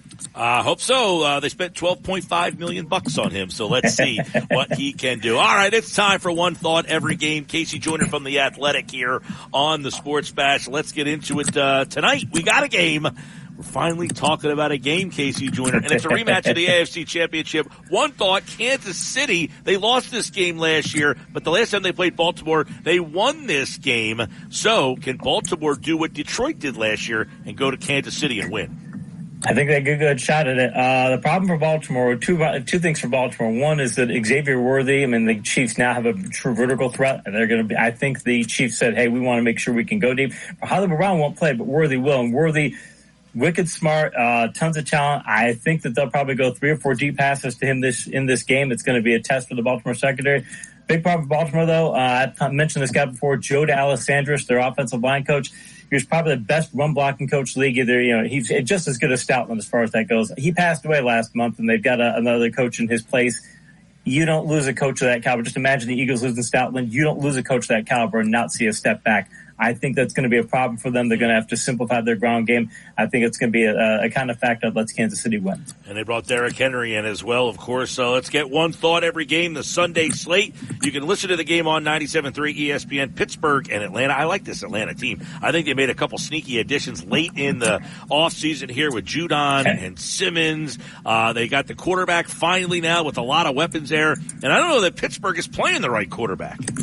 Yeah, and they've got injury issues now with Wilson and such, it looks like, and they got problems there. But, give Arthur Smith credit. Arthur Smith can take over an offense. Now he's got a couple of backs that he can get back to running that kind of offense he tried to run in Tennessee, or he ran in Tennessee very successfully. I think it's going to be a plus for Pittsburgh. But as you mentioned, all the defensive adjustments, but the big thing for Atlanta, their coaching staff has made it abundantly clear. Raheem Morris has said on multiple occasions, we are going to use Bijan Robinson early and often and in every aspect of the game. He had 270 touches last year. He was underutilized. This guy should be getting 330, 340 touches for a season. I think they'll utilize him heavily. I think Cousins is a big plus. I think those are enough big play aspects for Atlanta to win this game. Yeah, my fantasy team remembers the lack of touches for Bijan. Arizona is at Buffalo. Buffalo lost a lot of weapons, too. Arizona, I think, sneaky, getting Murray back and giving him Harrison. They're going to be kind of a pain in the ass this year. They are. I think it starts this week, and Harrison's great receiver. By the way, Murray repeatedly, all the reports out of camp and a bunch of different places were that he's no longer hey, I'm going to go play video games kind of guy. I'm not going to pay attention. He's like really working hard, and multiple people have mentioned enough to the point like, okay, hey, we've got a new Kyler Murray here. That's scary for teams in the league because if he's dedicating himself like that, and you give him Harrison, it's a huge thing. The Bills, they lost a ton of defensive talent. They don't have Stephon Diggs anymore. I still think, and it's in Buffalo, and I think Arizona's going to keep it close. I think Buffalo's still going to win because Josh Allen is still Josh Allen, but I would not be shocked at all if Arizona pulled the upset. All right. And by the way, remember, not too long ago, Kyler Murray was like the favorite for MVP like 2 years ago with the first 8-game stretch that he got off to. Jags and the Dolphins, first meeting between these teams since week 6 of 2021. It's hot. You got an interesting story brewing with the Jags. What's going to happen with Doug Peterson if they don't make the playoffs? And then, of course, you got Miami, who lost a lot this offseason. They lost Vic Fangio, but they still have that high-powered offense. Hill, Waddle, by the way, Raheem Mostert, I did this for my draft guide, did research on this. Raheem Mostert, if you look at like on a per-game basis, a per-play basis, he was every bit as good, if not better than Chan in many metrics. And I think it's like everyone's like, oh, hey, look, this could be a 1-2 backfield. And they got Jalen Wright, too. Their third running back could be may not have an impact this game, but he's going to impact this season. So it could be a high-scoring game, over-under 49 points. Wouldn't be surprised if it goes over that.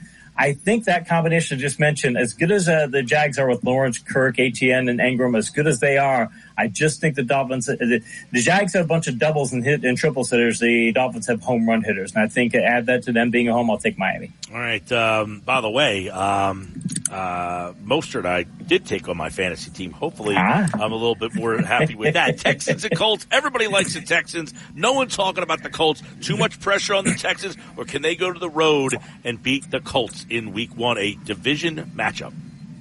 Houston at one time lost 14 straight road matchups against the Colts. I mean, it was that was a house of horrors for them. But Houston's won 2 games in a row in that series now, 2-game road streak there. I think they can actually they've got the talent now to be able to overcome that sort of thing. You got Stroud. You've got Diggs. Now they've added Mixon. I mean, and by the way, it's a great matchup for Mixon. He's number 2 on my running back charts this week, fantasy running back charts, because that's just an incredibly favorable matchup. I like Indianapolis getting Richardson and Taylor back. I think they're going to be better this year, but it's going to take Richardson time to get up to speed and things. I mean, he's still essentially in his rookie season after all the time he missed last year, so I got to take Houston.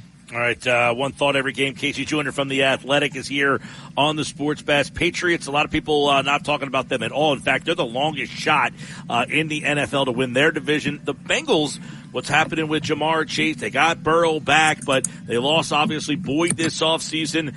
Can the Bengals be a factor in the AFC North, or can the Patriots head and surprise and be a part of the AFC East? Hey, look, Burrow looks his haircut, his buzz cut, that bleach buzz cut. Everybody made talk about that and things. That's fine. Everyone's talking about that. He looked good when he played. He looked good in camp. I mean, it doesn't look like he has that wrist injury is the issue anyway. He's still. We're worried about fantasy because he's been an injury issue for the last few years now. So things keep coming up, but he looks healthy right now. And if he's healthy, hey, even if they don't have Chase, they've got more than enough firepower to beat the Patriots. The Patriots' best offensive players are Ramondre Stevenson, who, taking nothing away from him, he would be a platoon back on most teams, not the leader. So, and the England defense also had a bunch of issues, and it's in Cincinnati. So, big time on Cincinnati for this one. Titans, Bears, both teams added a lot of skill in the offseason. You got Caleb Williams, obviously, Allen, and to DJ Moore, DeAndre Swift, Rome Odunze. They got a ton of weapons in Chicago. I like their defense. The Titans, they got Hopkins and Ridley and Pollard. But a lot of people not talking about the Titans. This is going to be an interesting matchup. Chicago at home. And that Pollard-Spears backfield is going to be, in fact, Spears is undervalued in fantasy leagues. Those are 2 good backs. So I think Pollard, hey, the Cowboys should have never made a bell count. He told them that beforehand, and their coach told them that beforehand, and they just didn't listen. Fine, the Titans are going to do it. They'll have a nice platoon set up there. Hopkins and Ridley, I mean, it's good, but I just think if you're looking at the talent-wise, you're just going, okay, look, it's, Allen and Odunze and DJ Moore and Cole Kmet and what they've got Herbert out of the backfield. They've got Swift out of the backfield. So that's a really good offense for Chicago. And like you said, Chicago defense is exceptionally good too. So I just think, again, being in Chicago as well, I think Tennessee is going to play better, but I don't think they have the talent level. So I'm taking the Bears. All right. You like the Bears to be a playoff team this year? It's 70-30. Yeah, let's put it that way. I would lean towards it. If I'm a bet man, I'd say yeah, I'd do it because I think it's a good situation. It's a tough division though. So that's the thing. How do they fare in those 6 games? If you say they can win 3 of those games, yeah, they'll make it. Vikings, Giants, 2 teams pricked for last in their divisions. First meeting between these 2 teams since that upset in the wild card game. J.J. McCarthy, of course, is out. Sam Darnold is in. You still have Justin Jefferson. I love Neighbors, but not much else about the Giants. Their defense is pretty good. Yeah, Brian Dable can get the most out of what he has, but I mean, neither team has a quarterback to speak of as far as that goes. And the Vikings, they got Jefferson, they got Addison, and Darnold. Look, I mean, the Giants, what they have a quarterback. Darnold, if nothing else, you know what his floor is. If this is as bad as he is, or this is as good as he is, you know what he is. He's a below average quarterback, but he's not terrible. I think he doesn't have disastrous games. I think the Giants. I mean, if Neighbors, again, rookie first game, if he doesn't show up, who do they have? They have nothing at receiver, nothing at anywhere. They have probably the worst offense in the league. So I'll take the Vikings because you've got 2 good players on the offense, and Darnold can get something. Jefferson can turn Darnold into an average quarterback. Let's put it that way. One thought every game, Panthers and Saints, Panthers probably one of the worst teams in the league. I think the Saints are about as nondescript in this league as you can get.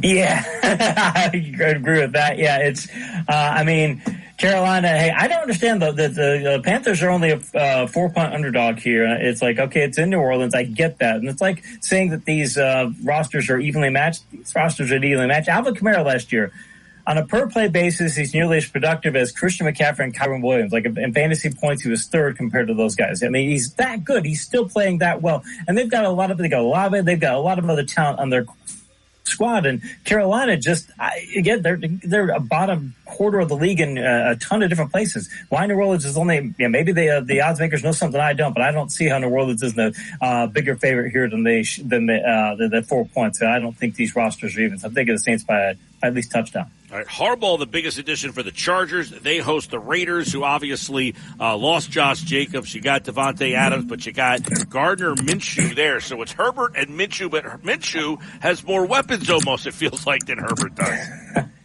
He may, but the Chargers, they got Edwards, they got Dobbins. They know what they want to be, too. They know they want to be a ground and pound team. Plus, Harbaugh, remember, yeah, it's a run the damn ball team. I get that. That's who they are, and that's what they were in Michigan. But McCarthy threw pretty well at Michigan, too. I mean, they didn't just say, hey, we're not going to have McCarthy throw. He'll incorporate his quarterback's talents. They're not going to just let Justin Herbert get out. It's not going to be a 450 rush or 450 pass team. Herbert's going to be passed about 550 times. They're not going to take a talented quarterback out of the lineup. I think the Herbert versus Minshew thing is a big enough difference, too, by the way, with everything else the Chargers have going for them. I think that's going to give them this win. All right, let's go to 4. We got the Broncos and the Seahawks. I like what Seattle's done. I think Jackson Smith-Njigba maybe has the big year. Maybe Lockett takes the step back and he jumps in. Broncos going with Bo Nix, the rookie. Yeah, and you're going Bo Nix at Seattle against those 12s. That's tough. And by the way, Sean Payton has made it clear pretty much every roster on this, every spot on this roster is up for grabs. I mean, I think Jaleel McLaughlin's going to play pretty well this year. I think he's been undervalued and invaded. I think he's going to be somebody who makes an impact. But you've got a lot of different players playing for spots. And you look at Seattle.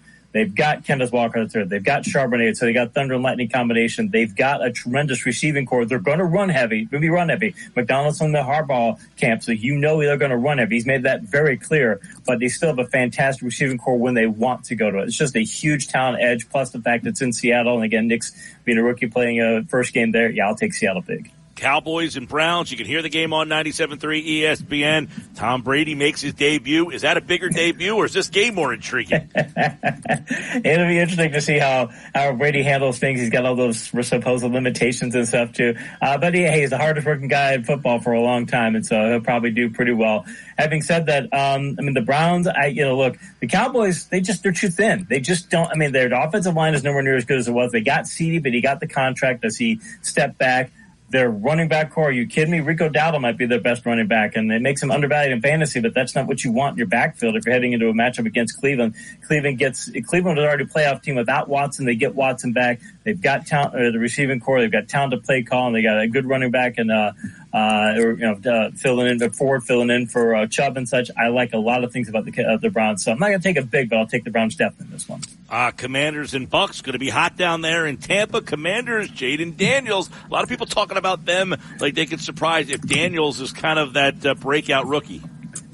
Everything that Washington is doing this offseason is just, you are glad to see it from a perspective of, okay, hey, this can be a respectable organization again. For so long, they've been just dregs and just, okay, I've got a neighbor who's a Commanders fan. We're always talking, and he is just lamenting every year. Not just because they're losing. That happens sometimes, but just the state of the organization. Man, it's gotten so much better. Daniels is the big thing for him long term, but look, the Bucks have their playoff team last year, nearly made it to the NFC Championship, got tons of talent on both sides of the ball. By the way, Bucky Irving, a backup running back, I think they're probably going to turn that into a lead alternate situation where White, who wore down late last year after all those carries, he's going to not be able to have to do as much. So you're going to add some talent to that backfield. It's going to make Tampa even more dangerous. I'll take the Bucks. All right, last one is Sunday night, Rams and Lions. It's Stafford back there. I like this Lions team a lot. Rams obviously lost Donald.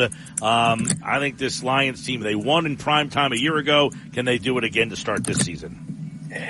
You figure they've got all the talent that they have. Gibbs, Montgomery, St. Brown, Laporta. I mean, that Gibbs, Montgomery might be the best backfield in the league. St. Brown might be the best receiver. Sam Laporta might be the best end in the league.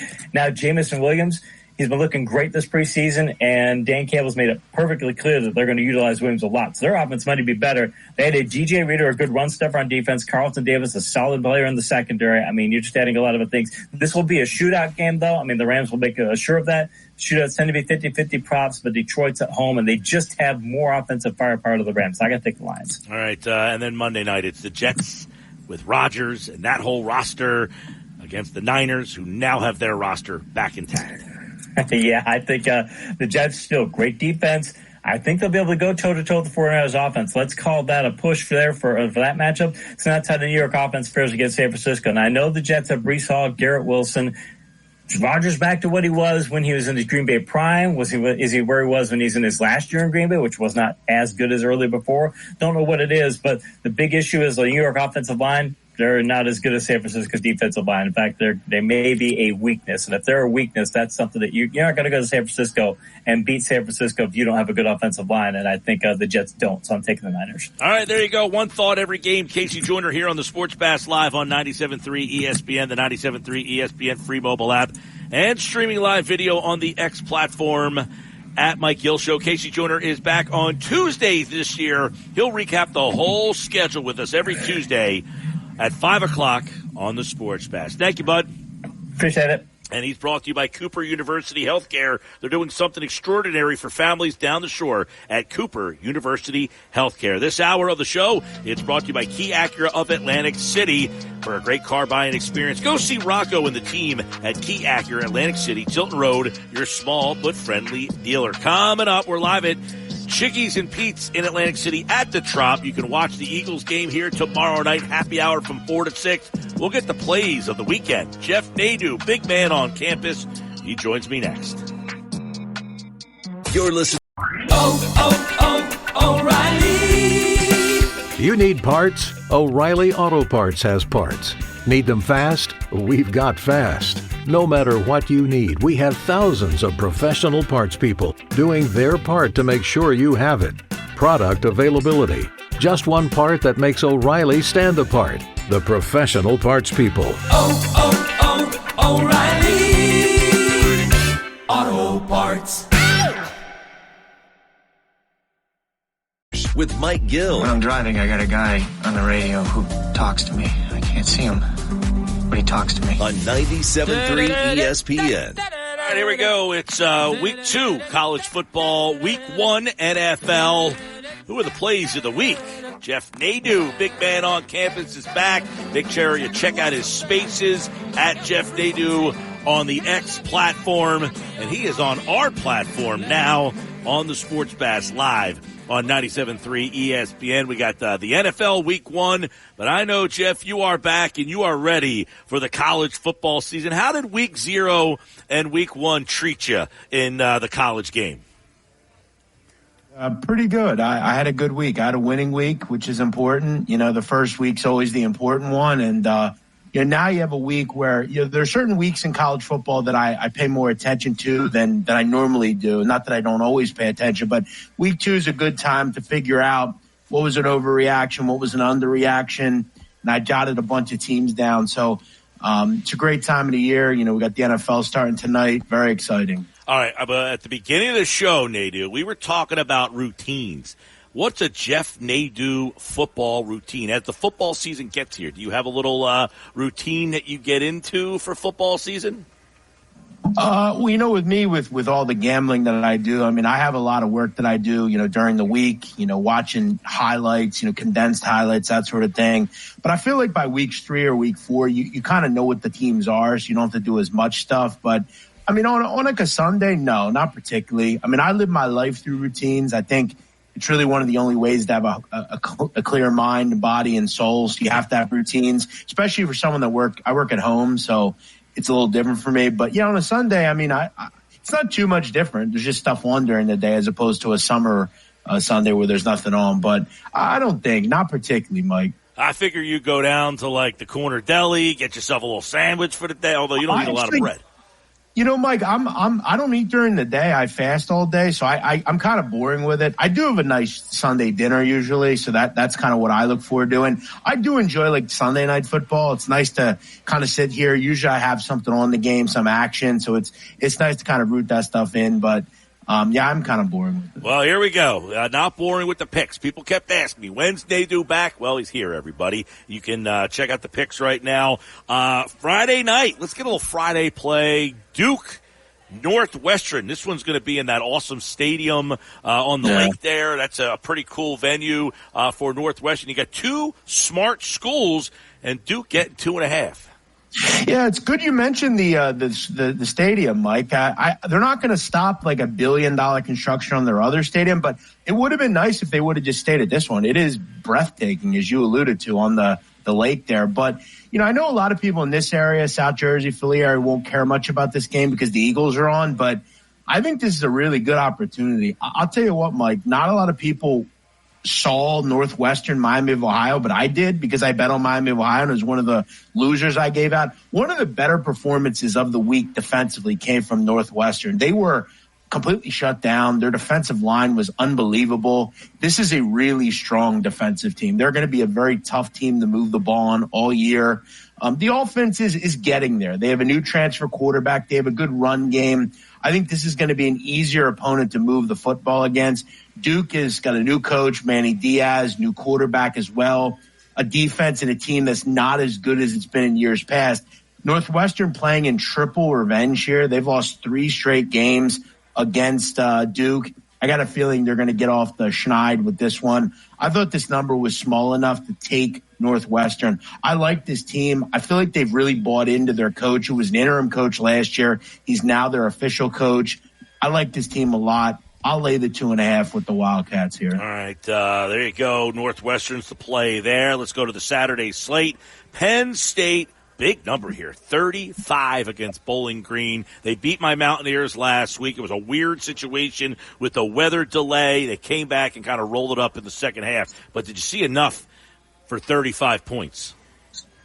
Yeah, I did. Not necessarily 35, but I have something that I like in this game. Mike, I talked to you a lot last year. Penn State was really good to me in the non-conference slate. They're just ruthless against non-Power 5 teams. And you look at kind of this year, this offense is even better. I mean, not that it was good last year, but they have a new offensive coordinator, Andy Colton-Nicky. Drew Aller has the talent. They just need to throw the ball downfield, be more aggressive. And in week 1, I know you saw that. In a weird game with weather delays, that offense was tough to stop. I look at against non-conference teams over the last 3 years against Power 5 teams. Penn State scored 63 twice, 46, 34, 44, and 38. I look at this total and I see 49.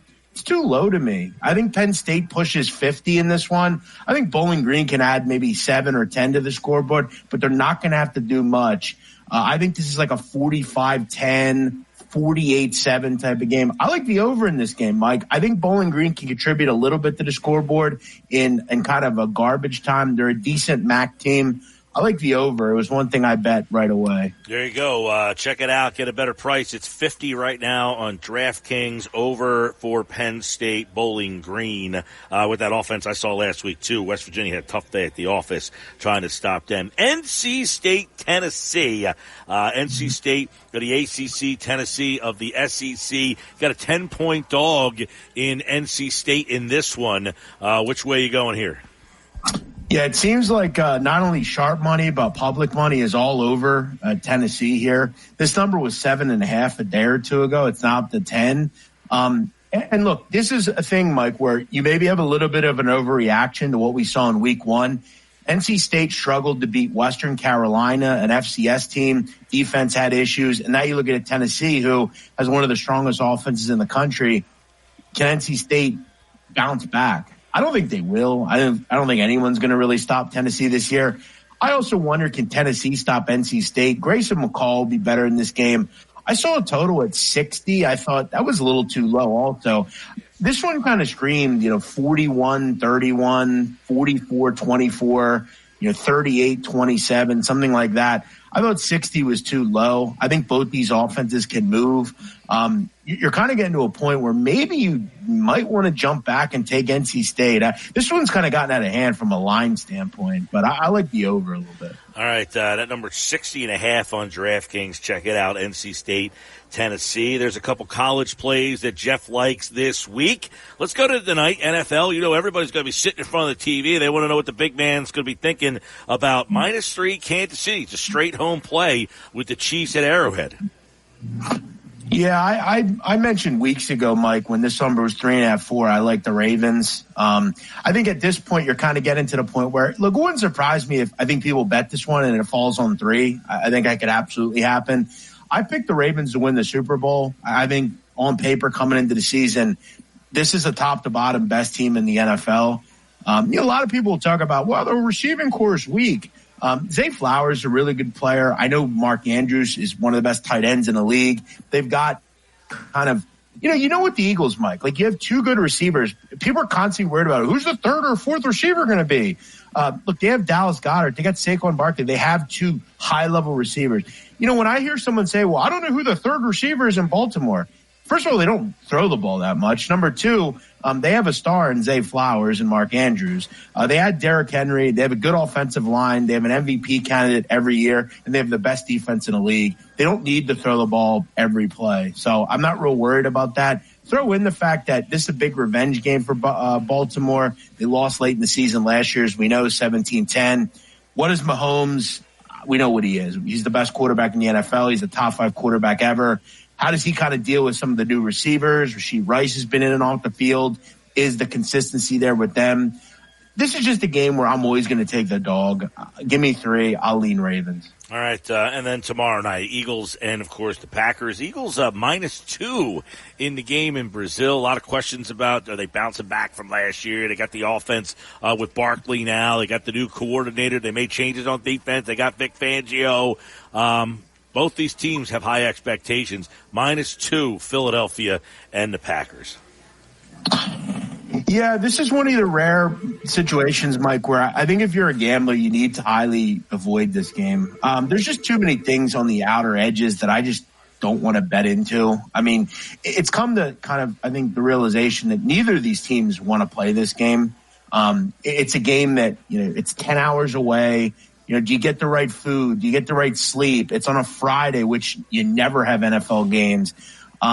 Plus, do we really trust the NFL to have the surface looking good and there's not divots all over the field? I will say, I read, Jeff, that they're using the same surface that both Philly and Green Bay use. And apparently Philly and Green Bay use the same surface, and no other team in the league uses the surface that Philly and Green Bay do.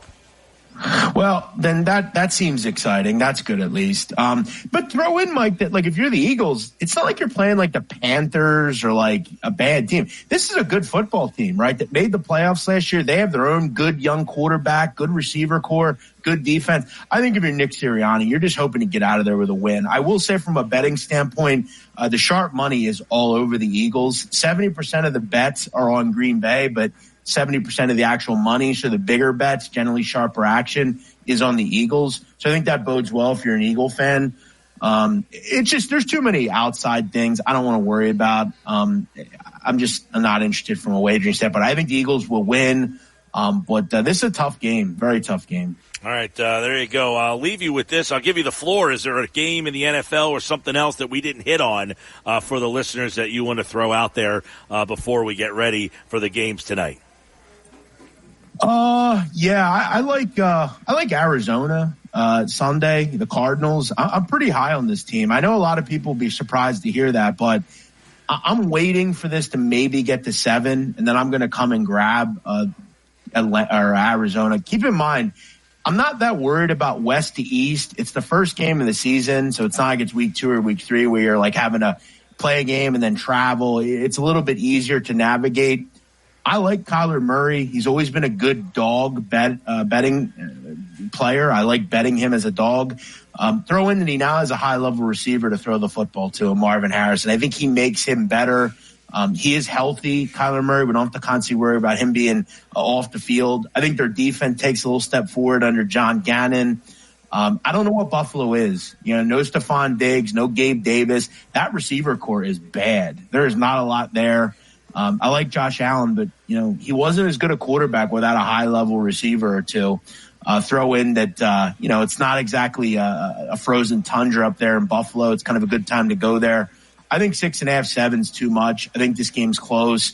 I think the Arizona Cardinals will throw a wrench in. I think they hang around in this game. I like that one. Me and you on the same page. I like Arizona. I think they're a gnat, man. I think they're a pain in the ass this year with Kyler Murray apparently focused up and ready. Now playing video games this year, apparently. Well, good. And listen, I've always been more high on him than a lot of people. I talked to a guy, Coach JB. He hates Kyler Murray. I like him, though. I think I'm really going to try to hope this gets to 7. I don't know if it will, but look, early in the season, I want underdogs. I like the Jets. I think the Panthers can go into New Orleans and win. There's a lot of dogs that I like this week, which is where you want to be in the NFL. Jeff, you got anything going on this weekend so the people that are watching or listening can find you? No, really just kind of enjoying the games, trying to just kind of always get ahead on what's next. College basketball will be here before I know it. So, this racket, you always have to kind of prepare. But I'm looking forward to the Eagles game. I will say out where I live in Lancaster, I have to actually pay for this game, which is the continued obsession. I'm tired of. So what market are you in that you don't get you don't get NBC 10? No, we were in the Harrisburg markets. I used to get 6 ABC and NBC 10, but we now are in the Harrisburg market, so I don't get them anymore. Jeez. But Mike, before I go, I've told you this before. I want to shout out to some friends of mine who are listening right now at the Federal Correctional Institution at Farrington, not far away in Millville. They say they're big fans of yours, Mike. I don't know if you know that.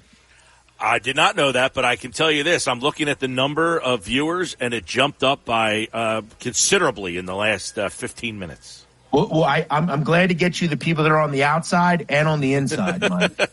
Well, everybody go out there and make a couple bucks. Jeff's back again for another season, and he'll be on next week, 5:30, Thursdays with Jeff Nadeau. Check out his spaces at Jeff Nadeau, and, of course, here on the Sports Bash. All right, man, enjoy the games. Good to see you, Mike. Thanks, buddy. We're broadcasting live at Chickies and Pete's Tropicana in Atlantic City. Chickies and Pete's, the official sports bar of the Philadelphia Eagles, and hosting a big season opener watch party at all Chickie and Pete's locations tomorrow.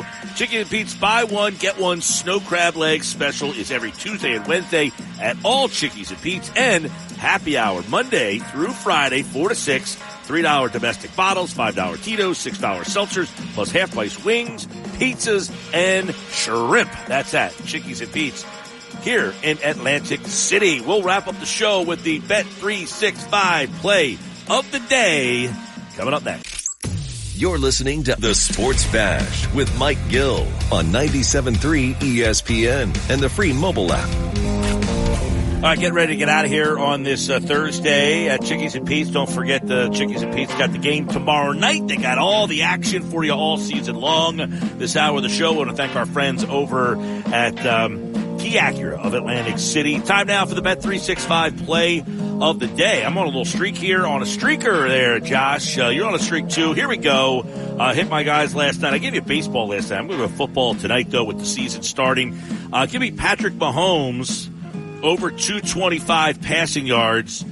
He's done that his last 2 games in a row. He's going for over 360 in games against the 369 his last 3 games he's averaged against the Baltimore Ravens. So I'll take over 225 passing yards for Patrick Mahomes tonight against the Ravens. It feels so good to be talking about the fact that you can bet that right now. So give me that, and I will spin that, by the way, with Lamar Jackson. If you can combine 250 passing yards, rushing yards, combine passing and rushing over 250 for Lamar Jackson. So there you go. Mike, I like tonight the under in this game, under 46.5. Opening night in the NFL. Last 5 games, 4-1-1 is the record for unders in those situations. Give me under 46.5 for Ravens and Chiefs tonight. There you go. It's a Bet365 play of the day, and we'll check out our week tomorrow on the show. Yesterday, hit with Lindor and Santander. That was a winner for you. You want me to give you a quick baseball one? I've been pretty good on the baseball picks. I've been kind of following up on that a lot here. Give you, how about, I'll go Chapman, by the way. He just signed a big extension. He gets a hit tonight, his 5th straight game with a hit. Matt Chapman for the Giants. Good night, everybody. If you're a facilities manager at a warehouse and your HVAC system goes down, it can turn up the heat, literally. But don't sweat it, Grainger has you covered.